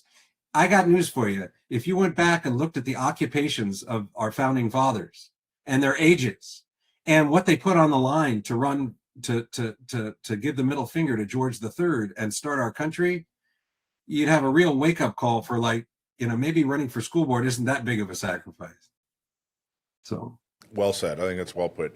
I was just going to say, sometimes it's a struggle. You know, what if, because I run into a lot of, you know, B minuses or C pluses when it comes to Second Amendment, and I think you know, if I have a C plus and they're running against an F, you know, do you support them? If you have a C plus and they're running against an A, you definitely don't support them. You support the A, but it's something that it's difficult to know, you know, hey, are we moving the ball forward, or are, you know, by supporting somebody that isn't all with us, or, you know, or is this working against us? And it's a struggle. It's something I talk to members about a lot. Like, hey, if you know this person is okay and could get better, is this somebody that you'd feel comfortable supporting with your dime and your time or not? And it's difficult. It's difficult to know. That's the real question, is, do you think that there's room for improvement for this person? I can tell you from a personal perspective, I don't have enough bandwidth to help people that are average on the issues that I care about. So I let the people I let other people do that. Maybe I'll send a check because sending $20 is I won't spend my time on somebody that's not passionate about an issue that I care about. And frankly, I feel like when I do that, it sends the message that I will lower my standards. Yes. And that's it difficult. may be that even though my local competitive race right where I am is between the C and the F, I say, you know what, I'm going to focus my energy on a district somewhere else or a local city council race. And you know what? If I'm walking precincts for my local council member who's great on 2A issues, I'll probably go ahead and get the literature for the person that's a C and tuck it into what I'm doing anyway, because I'm not going to be motivated to walk for that person. But if I'm out there anyway, I'd rather have the C than the F. But somebody needs to know that if you're going to be mediocre on something that I care about, I'm going to be pretty mediocre about caring about you. And I would really not encourage people that are passionate about the Second Amendment to let people that aren't willing to defend your rights feel like, oh, well, I could be sort of okay because you know what, they're going to support me. They got no choice. We do have a choice, right? I don't think a gun group, I think all gun groups should give grades. Right? I mean, there's endorsements too, but grading a politician allows everybody to understand who's the A, who's the C, and who's the F. Because I think in your position where you support or oppose individual politicians, what do you do between a C and an F? That's a tough call. Yeah. Because you don't want the F. But if you're able to say, hey, we've endorsed the candidate, but we'd like you to look at our report card so that you understand why. And our report card says this is an average versus an F. And understand what we're doing. I don't know how you do it in your area, but I get you. It's hard. It is. It's always hard. Jon, awesome conversation. I really appreciate it. Where do people find you? www.sodoesitmatter.com is where they find me. And then if you click on the archive button and hit guns, you're going to see everything that I've ever written on the gun issue. And then I would encourage you to get a free subscription, and I come straight into your email box and then it's great. Anything I email you, if you hit reply, you get a response from me, not somebody else. And the most important thing that anybody can do that is listening to this program is keep listening to this program and get a lot of great information from Michael and his team, because I will tell you, they put the time in to understand the candidates, to understand the issues. And it's a blessing to have that resource, because there's a lot of places in California and a lot of places in the country where if you're a Second Amendment supporter, you're trying to figure out, because there is no equivalent to what Michael's doing. So stay tuned, stay educated, and make a difference. That's what Thanks, Jon. That means a lot. I really appreciate it. Thank you so much, Jon Fleischman. Appreciate everything you do, man. Thanks for the conversation. Thanks for having me. I appreciate it.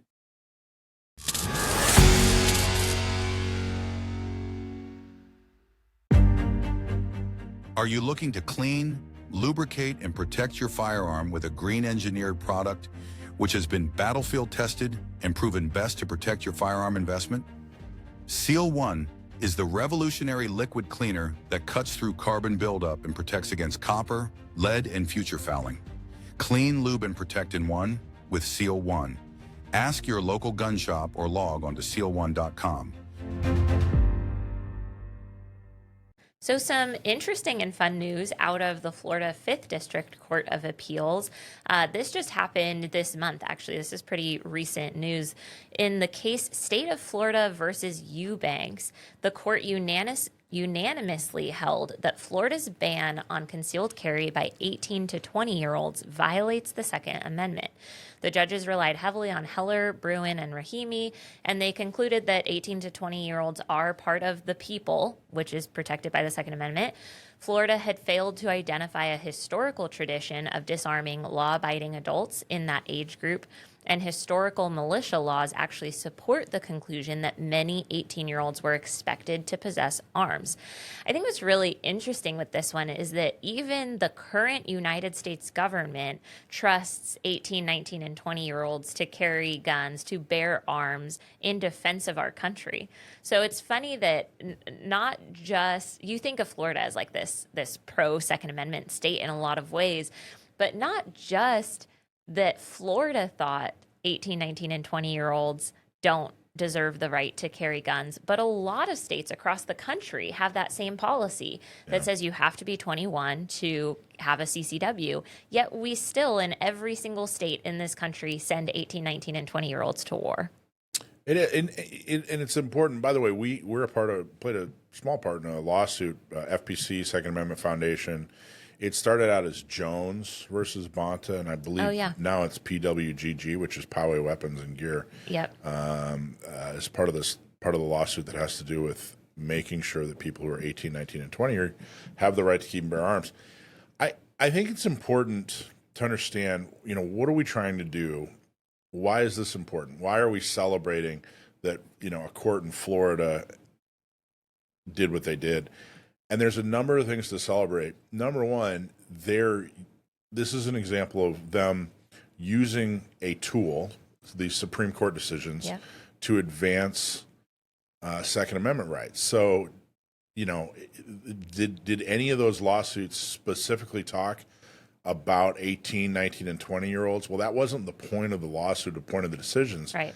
But somebody is using those decisions, the Bruin decision, the Rahimi decision, and Heller, and basically said, hey, according to the Supreme Court, according to these decisions, if you're an adult, you have these rights. If you're a part of the people, according to these Supreme Court cases, you have the right to keep and bear arms. So, now we got to use this powerful tool to help advance Second Amendment.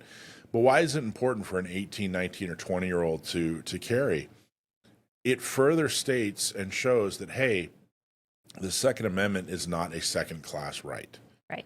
We cannot continue to go, well, you have the right to keep and bear arms, but, and I can't tell you, for most of my career as an advocate, especially when I was a volunteer, I would have to listen to people. Basically, they'd say, yeah, look, I'm running for office and I support the right to keep and bear arms, but you got to understand that you're basically cancer. I mean, you have to understand that, Mike. You're not a good person, and things aren't really, and you're dangerous, and you got, look, I support you, and I'm going to pat you on the head and tell you what you want to hear. But the reality is you have to really apologize for your passion to want to defend yourself outside of the home. That kind of stuff is slowly ending, and it's these kind of cases. Now, if you tell me, like, hey, Mike, an 18, 19, or 20-year-old, they can't make responsible decisions, okay, well, then change the age of majority. Because that's the whole point of what we're trying to do by saying, hey, this person's an adult and this person's not an adult. It's how responsible they are. But once you tell me that, hey, this person is an adult and they're responsible, then they get all the rights and privileges and everything afforded to them, as an American, as a human being. So as long as they're in the age of majority, they get the right to keep and bear arms. They get the right to speech and religion and all the other good stuff. Yeah, and I think so many people conflate the idea of, okay, somebody is mature with somebody is capable of carrying a gun. There are plenty of immature 30-year-olds. There are plenty of immature 60-year-olds. Age is not the thing that's determining maturity. The question is, who has the right to defend their life from a violent attacker? I think everybody should have the right to defend their life from a violent attacker, as long as they are law-abiding citizens that are, allowed the same rights as every other law-abiding citizen in this country. When we separate out 18, 19, and 20-year-olds, we're making this really, I've seen the argument about, like, well, we don't let them drink alcohol until they're 21. Alcohol is not a right. That is not something that's protected by the Bill of Rights. That's not something that we should be comparing it to. We let 18-year-olds drive cars. We actually let 16-year-olds, 15-year-olds drive cars. We let 18-year-olds get insurance policies and sign leases and do all these other things that we would consider adult behavior. We let them go to war for us. We let them fight for their country. We let them have so much autonomy over every aspect of their life. But for some reason, in a lot of states, California included, you can't purchase a handgun, even though you can live on your own, you can live by yourself, you can be in a bad part of town, you can be paying all of your own bills. You can't purchase a handgun to protect the place, to protect yourself, right? Not to protect the place as in protect the property, but to protect yourself within your own space. You're not allowed to do that because you're not 21, but we'll let you sign the lease to that space. We'll let you pay the rent to that space. We'll let you have a car that you park there, insurance that you possess, all of these other things, but we're not going to let you purchase a firearm. So I hope that that is the next big push. You know, we're seeing some more states kind of go to letting 18, 19, and 20-year-olds carry guns.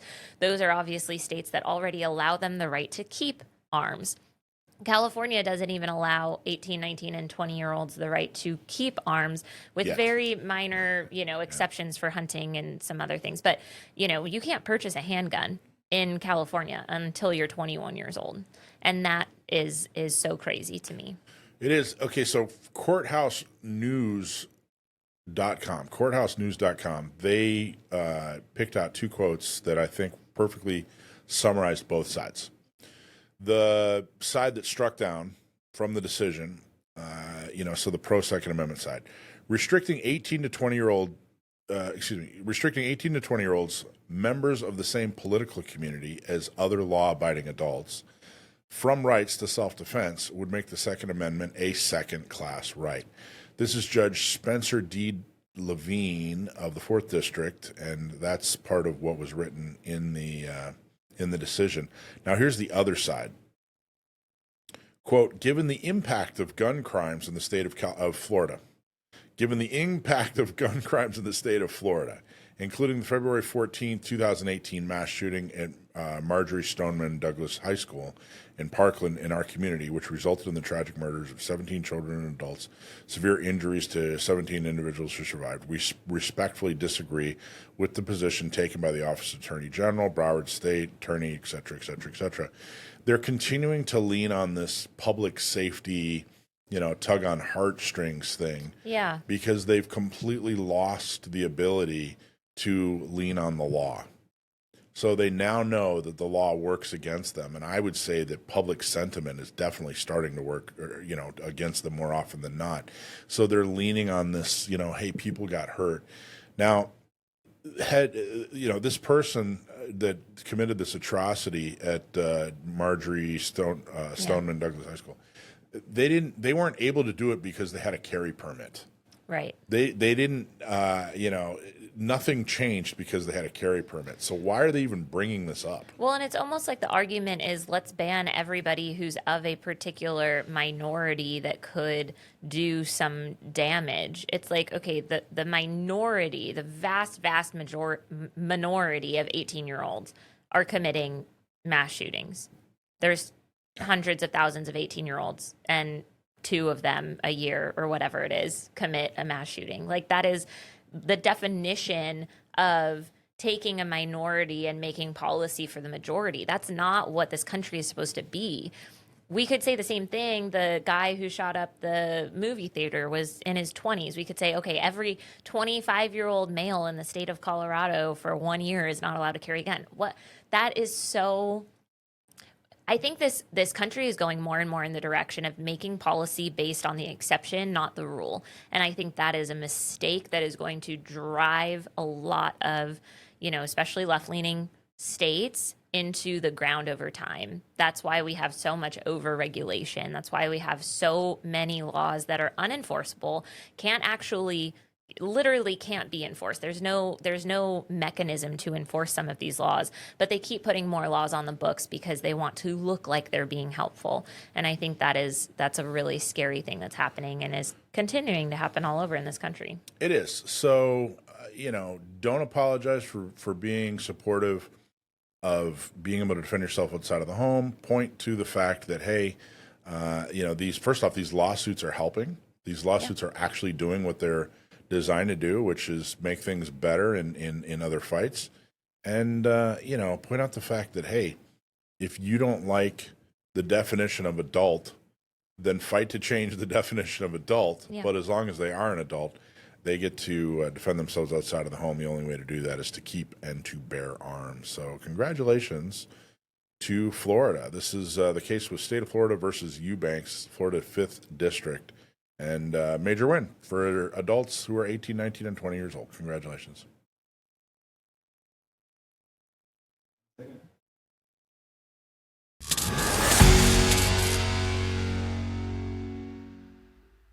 How many times have you been in a situation where you feel like you're not quite safe, but drawing your gun and having it in your hand is not a reasonable solution to your problem? That's why I carry palm pepper spray. It's so discreet you can carry it in your hand no matter where you are, and no one will give you a second look. It's also proven to be effective against lots and lots of different types of threats, including things like dogs. Not all of us think about what we would need to use pepper spray against, but I don't want to get my hands in the middle of a dog fight, and I don't think you do either. Palm pepper spray, versatile, small to carry, easy to conceal, and effective. Carry palm. So Dakota, if you are probably getting a bunch of questions like I am, as far as what's going on with the different laws and the lawsuits and the Supreme Court. Yep. I've started to talk about the fact that we really truly are living in an era. We're living in an era of Second Amendment advocacy.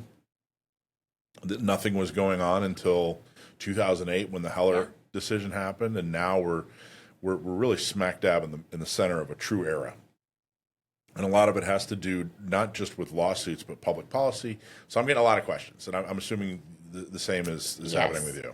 Yeah, I think especially because there's so much misinformation out there. There's so many like memes going around on social media that are making parallels that just don't exist. So, people will hear a SCOTUS decision and say like, oh, that means that me here in, this state can, do this thing that I couldn't do last week. And it's like, well, no, that's not what that means, right? So there's a lot of just like clarifications needed, I think, for most folks because there is so much misinformation out there. Yeah, and it's all good news. It's just delayed good news, I think, is maybe the best way of putting it.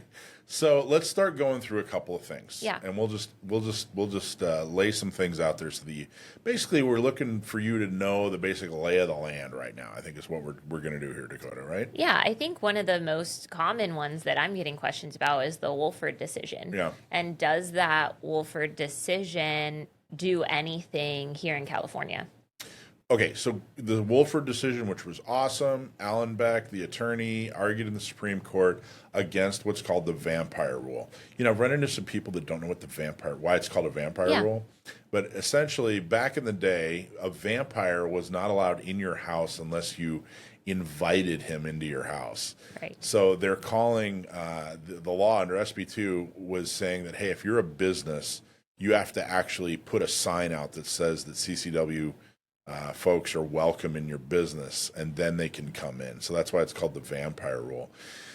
So the Wolford case got rid of the vampire rule. Essentially what it said was, hey, if you're a business and you're open to the public, then you have to allow people who are carrying on your property. And now, what's an example? Well, a gas station, right? That's a private business on private property, but it's open to the public. They don't have anybody out there checking your ticket or whatever.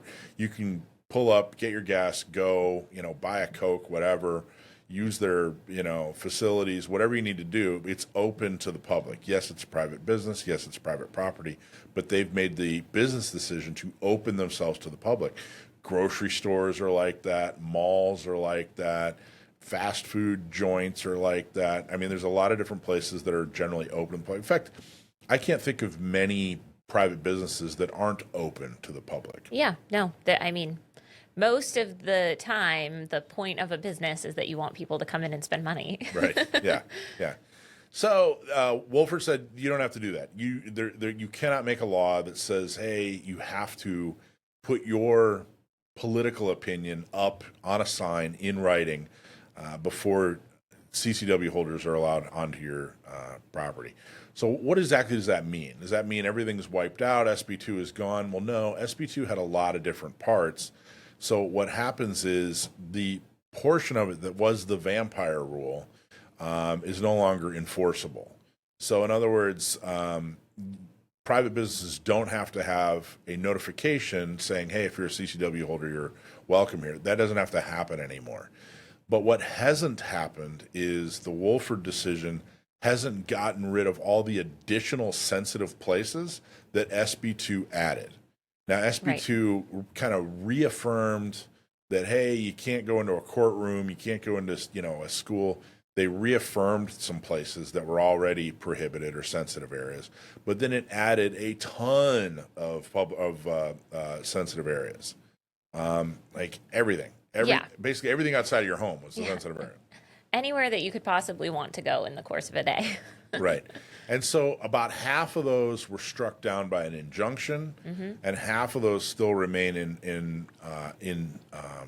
enforceable. Wolford hasn't changed that yet.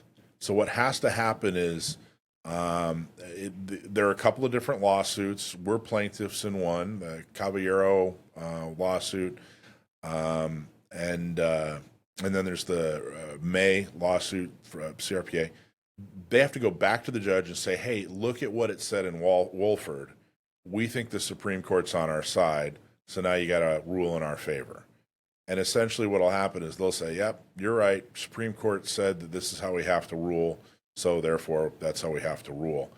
I think this is all going to get, and it's not just my personal opinion, but folks that I talk to that are smarter than I am, that have more experience in the courtroom than I do, are saying that that should get cleared up in months, not years.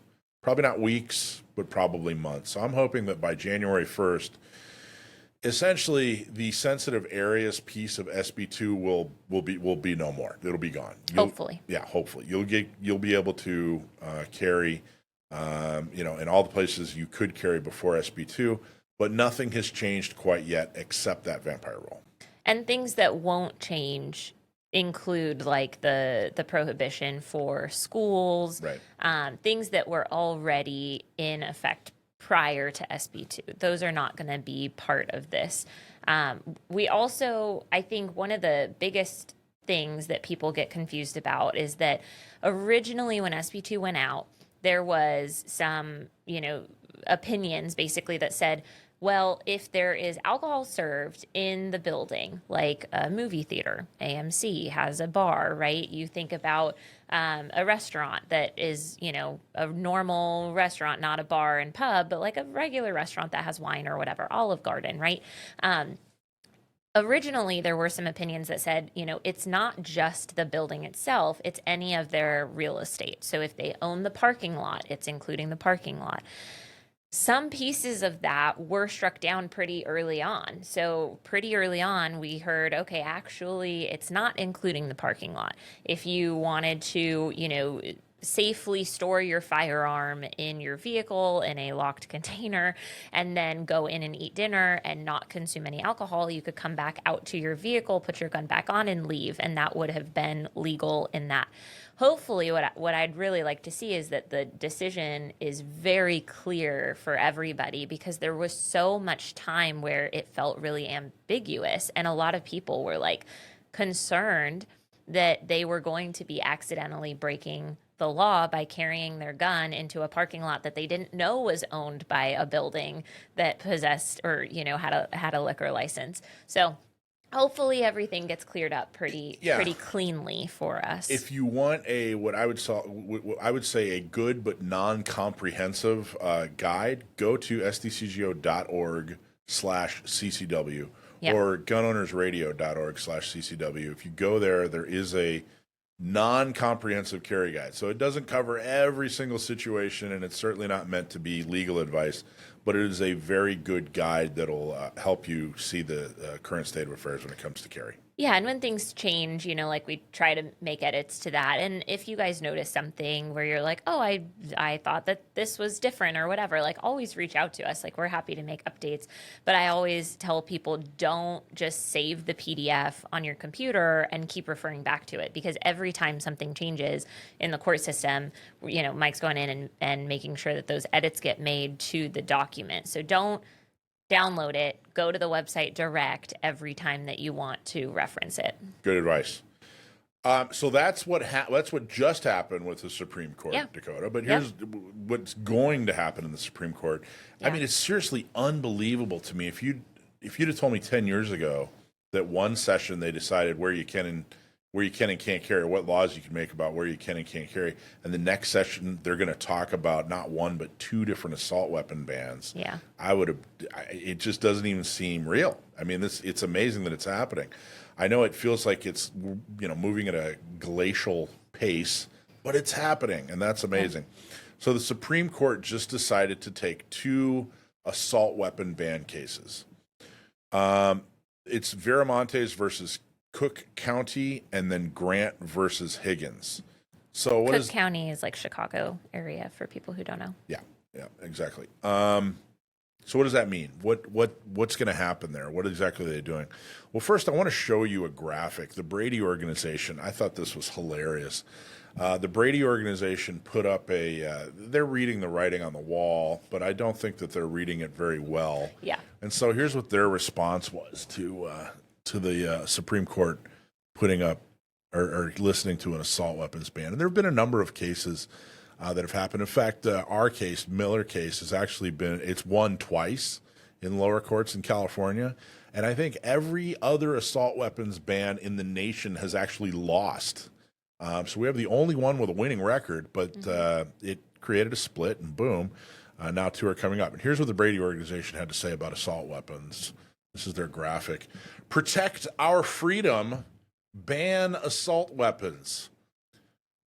I'll take missing the point for 500, Alex. I mean, how can you? I don't understand who made this with a straight face? You have the freedom. They want the freedom to take away your freedom. Yes. Essentially is what they want. Well, I love the red, white, and blue. I love the purple background.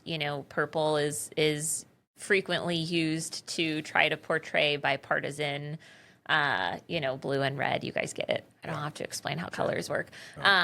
I love that they clearly put a lot of thought and effort into making this, and the comments were just decimating them. There was not a single comment on this post that was pro banning assault weapons. It was just the entire Second Amendment community clowning on them, and I loved that. This is also an example we've talked about in the past where I talk about a guy named Jonathan Haidt, H-A-I-D-T, and he talks about, if you're talking to somebody who disagrees with you, you want to lean in on the caring and fairness aspect. So I care about people, therefore I want them to be able to protect themselves. It's not fair that they're going to jail for something that's common and normal, or the cops can do whatever. Right. Focusing on that, one of the other things he talks about is liberty. He said everyone relates to liberty. Yeah. And freedom and liberty, pretty much the same word, right? Right. Same concept anyway. And he said, but here's the problem. The problem is freedom, liberty, means something different to everyone. It's the same word with the same meaning, but, I want the liberty and freedom to be able to carry when I go outside of the home.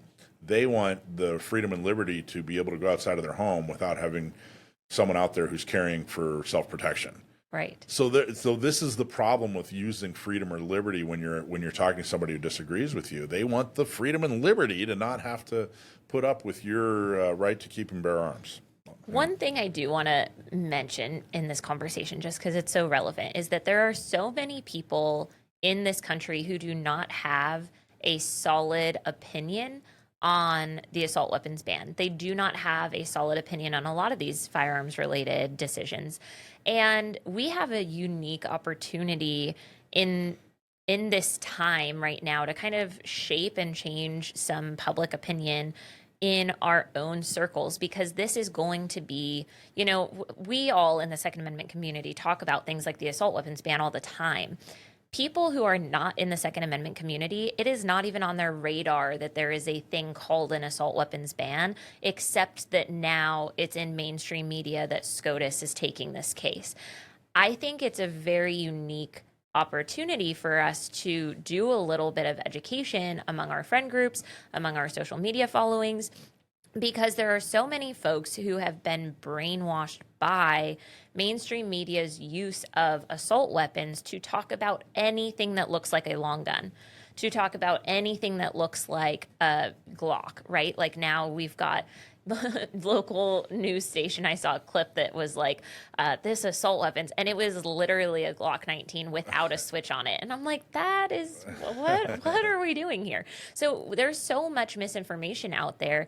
Let's educate folks on what the assault weapons ban did or didn't do. There's a lot of research out there that shows that it didn't really have the impact that they were hoping it was going to have as far as making America a safer place to live, right? Like, let's be an active participant in this conversation, because I think so many people who think of themselves as normal, even like somewhat conservative minded, do have this idea of like, why does anyone need an assault weapon? Why is that, like, you know, I get people want to protect themselves and carry a gun outside of the home, but why do they need an assault weapon? Like, there's so much misinformation out there on this topic. So I don't know, don't just comment on the, you know, freedom meme on the Brady thing, like our Second Amendment, blah, blah, blah. Like, comment real helpful discussion topics that people could actually go back and forth with you on. I've been in a like 4-day long back and forth with this gentleman on a anti-gun post, and he's been lovely asking, you know, it's been a good conversation, but like we've been going back and forth because his initial comment was something like, I don't understand why anybody would need to carry more than 10 rounds. And so I, you know, dropped some news articles like, look at this single mom who was home alone when 3 people came in, and, you know, is it fair to tell her you only have 3 rounds per person? I hope you have really, really good aim. So we started this whole conversation, and I think his mind is softly starting to change. So I think often we think like, oh, we can't change the other side. You totally can, because so many people are not set on their views. They're just not educated. Excellent point. Okay, so the 2 cases, Viramontes versus Cook and Grant versus Higgins.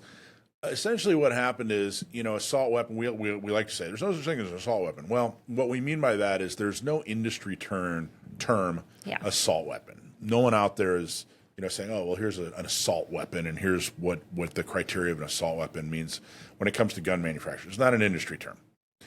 It is a pejorative legal term that places like Sacramento have made up and said, okay, here's the term, assault weapon, and we're going to define it as such. And it's a centerfire caliber,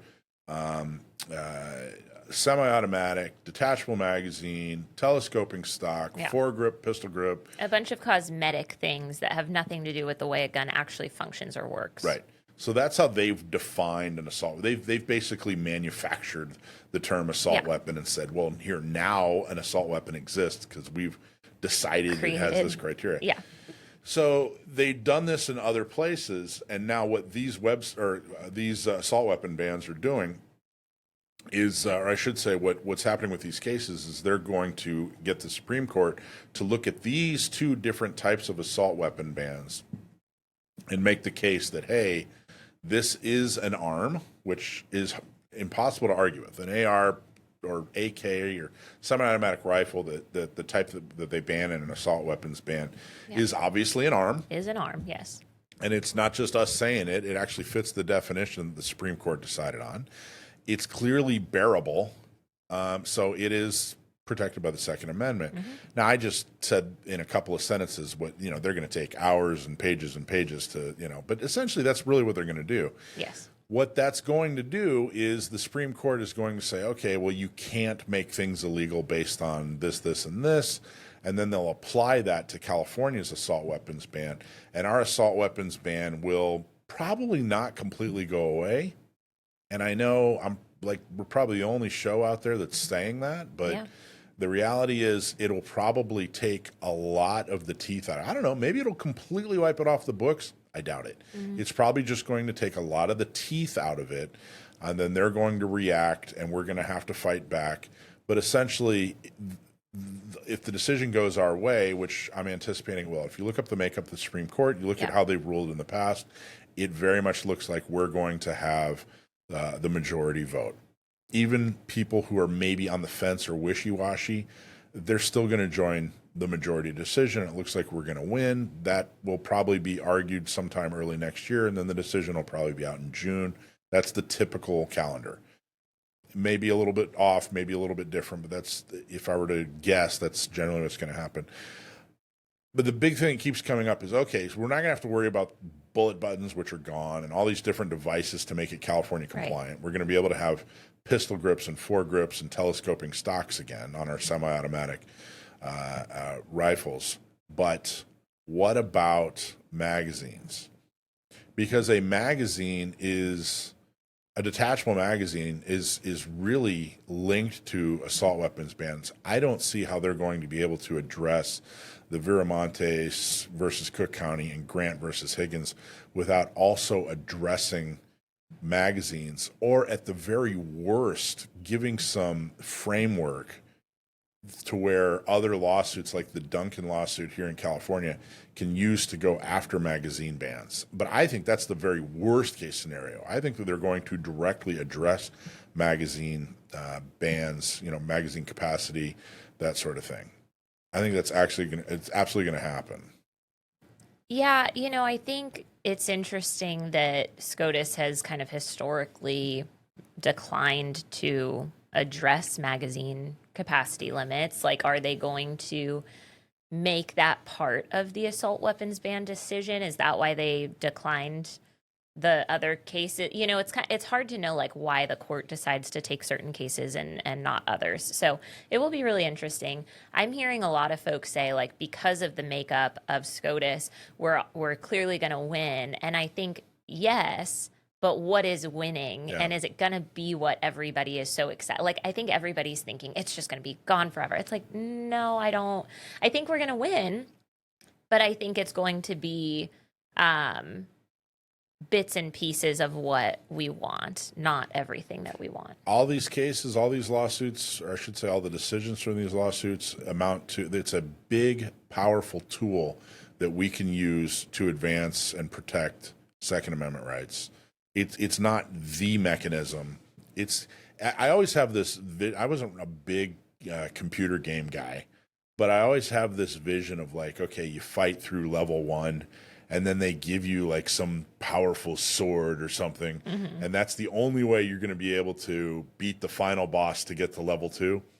That's kind of what a Supreme Court decision is. They're going, look, you still got to go fight, but here's this extremely powerful tool that's going to get you there.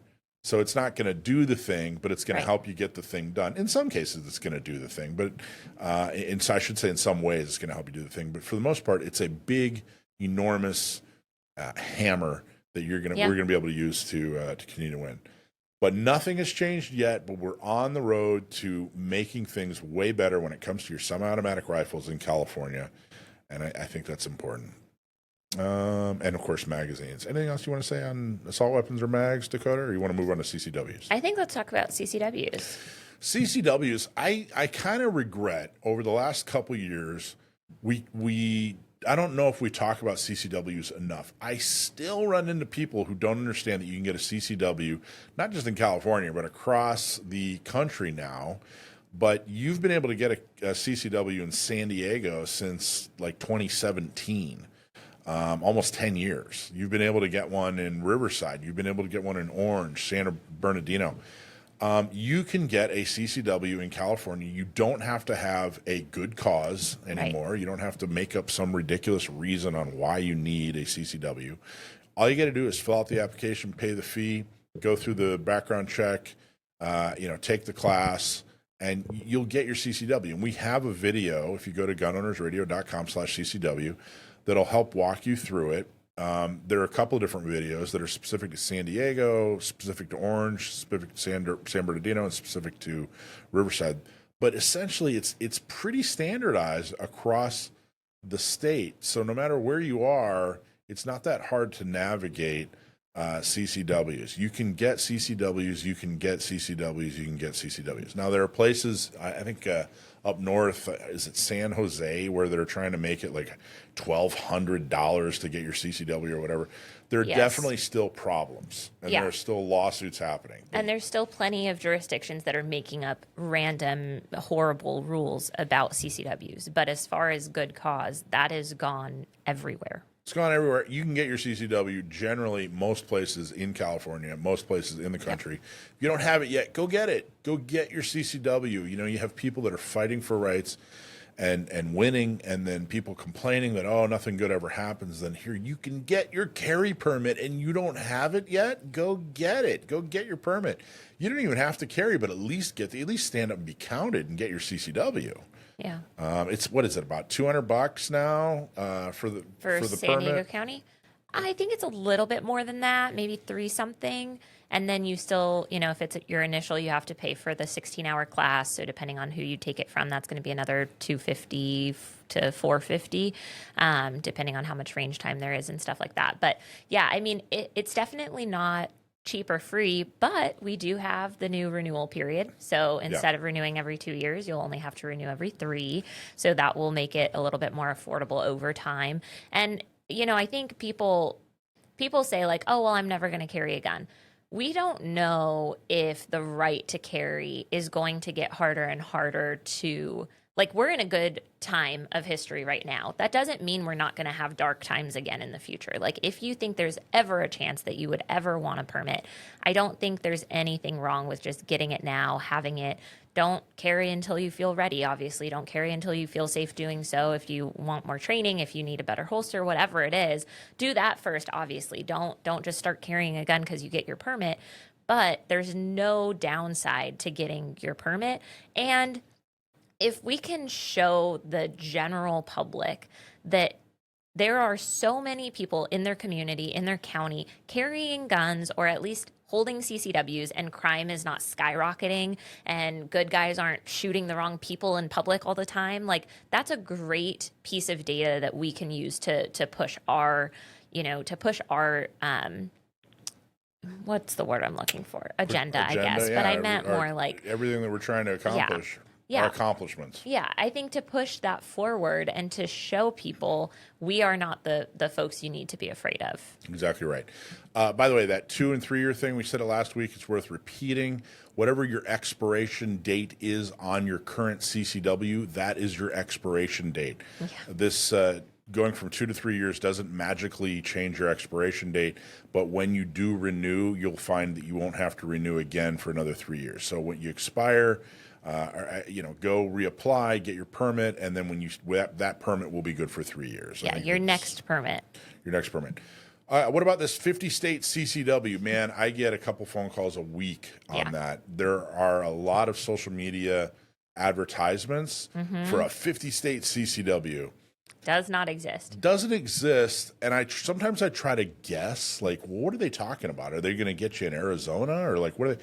Just if it's on the internet and they're offering something CCW related and you don't know them, like, you can't go down to their place of business or just give them a phone call and say, hey, you're in the same town I'm in or whatever. Don't go chasing, internet stuff when it comes to CCW. There's so many resources. Go down to your local shop, call your local instructor, go down to your local range and talk to them. Email us. We'll tell you how, the best way to get your CCW. But, some stranger butting into your feed and promising you things that don't exist or aren't clear, stay away from that. There is no 50-state CCW. Now, that being said, there has been more and more talk about reciprocity, including from the President of the United States. Trump has actually said, we're working on it. I don't know what that means yet. Nobody does. Nobody knows what that means yet. I hope it means he's working on it. So if somebody says they know what that means, they don't. That's a lie. I saw an ad on Facebook, it's like 3 or 4 days ago, of this guy talking about, now that the United States has decided there's reciprocity, like, we're going to get you a card for all 50 states. And then, obviously pay here, put your credit card information in. Right. That is a scam. That does not exist. That is not a real thing. It's not a real thing. I'm hoping that in the next session in 2020, what year are we in? 2027. Yeah, 2027. 2027. I'm hoping that they will produce a bill that Congress and Senate agree on and allows you to carry in all 50 states. I hope it's the best version of that bill that we can think of. But right now, there is no reciprocity. Some states have reciprocity with other states. California has no agreement in place with anybody else. That being said, there are a number of places where if you have a CCW from California, you can carry. There are a number of states where if you have no CCW at all, you can carry because they're constitutional carry. Yeah. But there is no 50-state CCW. There is no reciprocity yet. There's a great app, and I think it's called Reciprocity. That's the name of the app. And you don't even have to log in. It's through USCCA. I wonder if I'll be able to show it enough. Okay, so it looks like this when you get in there. And then where it says no state selected, you just choose what state your permit is good in. So if I go in, I can choose California. I actually have more permits than that, but it'll show you with a little color-coded map what states you can carry in and not carry in. So all those green ones, they're saying, yes, it's okay with a California permit. The red ones, no, they don't accept California permits. And then the yellow ones are yes, but there's some sort of restriction. So then monkey wrench. Yeah, you can click on the little arrow. It'll show you it'll show you the list of states. You can click on the state you're traveling to, and it'll tell you, maybe yes, but you have to be at least 21, or yes, but you have a duty to inform an officer if you interact with an officer, things like that. So it's a great tool. I use that all the time when I'm traveling. If I have a, cross-country road trip or something, I'll always go in there and double check what the requirements are. Nice. USCCA. Yeah, they have a really good app. You're absolutely right. I like it a lot. Last thing I want to say about CCWs is when you are applying, you need to disclose every official interaction you've ever had with law enforcement or the courts throughout your entire life. Now, let me restate that. Let me repeat that. When you apply, there are actually two different places on the application. But when they ask about arrests or interaction with law enforcement or detentions or whatever, disclose every official interaction with law enforcement and the courts throughout your entire life. Now, I've heard people say, well, what about when I was 17 or I was 15 or it was sealed or, it was just a this or it was just a that. Disclose every official interaction with courts or law enforcement throughout your entire life. Now, I'll tell you this is something we're working on improving. This is something that is left over from pre-Bruin, but it is something that I'm seeing too many people get tripped up on. And it's not always their fault. In fact, I'm not sure it's ever their fault, but it's usually, I didn't know that was an incident they wanted to know about. And oddly enough, had they disclosed it, they would have gotten their CCW, but because they didn't disclose it, they're looked at as withholding information and not being truthful, so they don't get their CCW. I don't think it makes any sense at all to ask a question about an incident that wouldn't stop you from getting your CCW, and then if you don't tell them about it, you don't get your CCW, but if you do tell them about it, you do. It doesn't make any sense. It's very subjective. It's something that we want to work on and are actively working on, but for now, until further notice, when you or a friend or someone fills out the application in all 58 counties, disclose every official interaction with courts and the law or law enforcement throughout your entire life. I'll give you a quick example. A couple had pepper spray in their baby stroller for when they go on walks in the park. They went to the airport found the pepper spray. TSA found the pepper spray and said, hey, we're going to detain you and search you and question you. But they got to go on their flight. They weren't arrested. They weren't charged, nothing like that. When he got back from his flight, he checked with the city attorney's office who handles those types of cases, and they said, nope, you're good to go. Here's a letter confirming that you're totally okay and everything's fine and there's no more action that needs to be taken. He didn't think he needed to disclose that because it wasn't officially an arrest. Now, I don't think you should have to disclose that. I don't think they should be asking the question. I think that that's a leftover, antiquated piece of the application that needs to get changed. But the reality is they said, hey, wait a minute, you didn't disclose this. They wanted him to disclose every official interaction with law enforcement or the courts throughout his entire life. There's an example of somebody who wasn't lying and they weren't doing something bad or wrong. They just didn't understand that that's what they were asking for. So, encourage you to get your CCW. Go to gunownersradio.com/CCW. Call up an instructor. Email us, whatever it takes, whatever you need to do please do it. Get your CCW, particularly if you live in San Diego or California, anywhere. And and then it's up to you. If you want to carry everywhere you go, carry everywhere you go. Take some classes, get familiar with your CCW or with your carry gun. Do all the things that you should do, being a sane, trained, law-abiding gun owner. But get your permit. Go get your permit. It only takes a few months at this point. I'm going to say less than 6. That's something else that's been improving slowly. But get your CCW. So, anything else that we need to cover or talk about? I don't know. I think that covers it pretty well. I think it's silly that we should have to tell the government about interactions we've had with the government when the point of the background check is for the government to know every time we've had an interaction with the government. That part's really silly to me. It is. But it is what it is, and they can deny your permit for not doing that, and they will deny your permit for not doing that. So I don't know that you really covered the health care and mental health piece so Go for much, it. but I think Lay it on me. I've personally had some students who had an issue with this, and I think that it's coming up more and more. Just because you did not have interactions with law enforcement, if you were ever taken to the hospital by ambulance after somebody made a 911 call on your behalf related to a mental health crisis, that probably got recorded.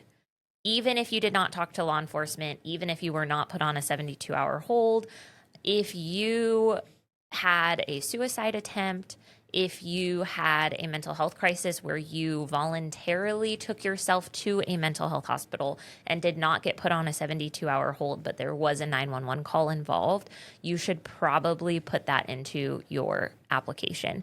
I've had 2 students now who had, years and years and years ago, had a mental health crisis where they were transported by ambulance to a hospital, were not held, but were not allowed to get a CCW because they failed to disclose that. For both of those cases, they didn't realize that that was something they would have to disclose. They weren't trying to hide this. They just didn't, it wasn't an arrest. There was no court documents. There was no official, mental health hold or anything like that. And so for those folks, they didn't think that was something they would have to even put on their application. But I would say if there was a 911 call involving you and a mental health crisis, you should probably disclose it. Excellent. I agree. All right. With that, get your CCW. Get it today. No more excuses. Now's the time. A lot of people fought hard and continue to fight hard to make this thing not only possible, but easier and easier every year. I've seen things get better and better. There's over 30,000 issued in San Diego now. It used to be 1,100. Things are getting better and better. Be a part of the solution, not a part of the problem, and get your CCW. So there you go.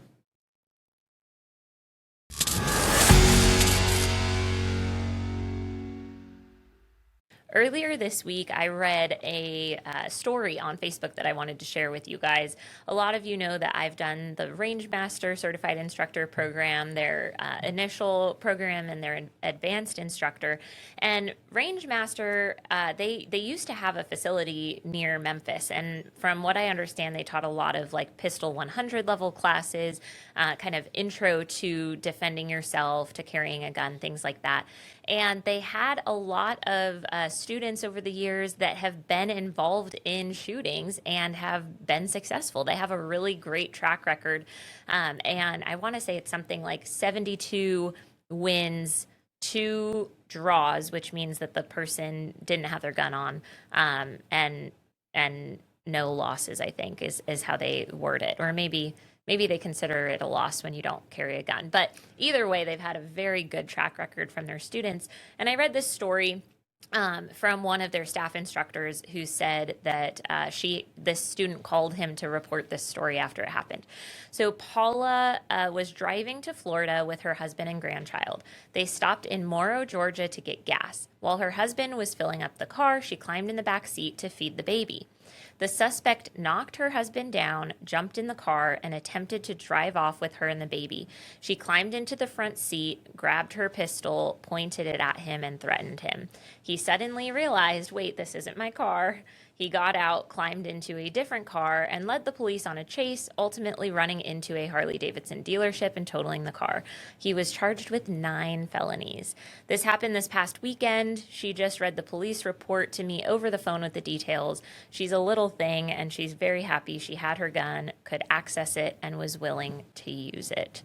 So I just thought that was a great little story of a successful gunfight that ended with no shots fired and no damage to human life. So, And she was a little thing. yeah, a little thing.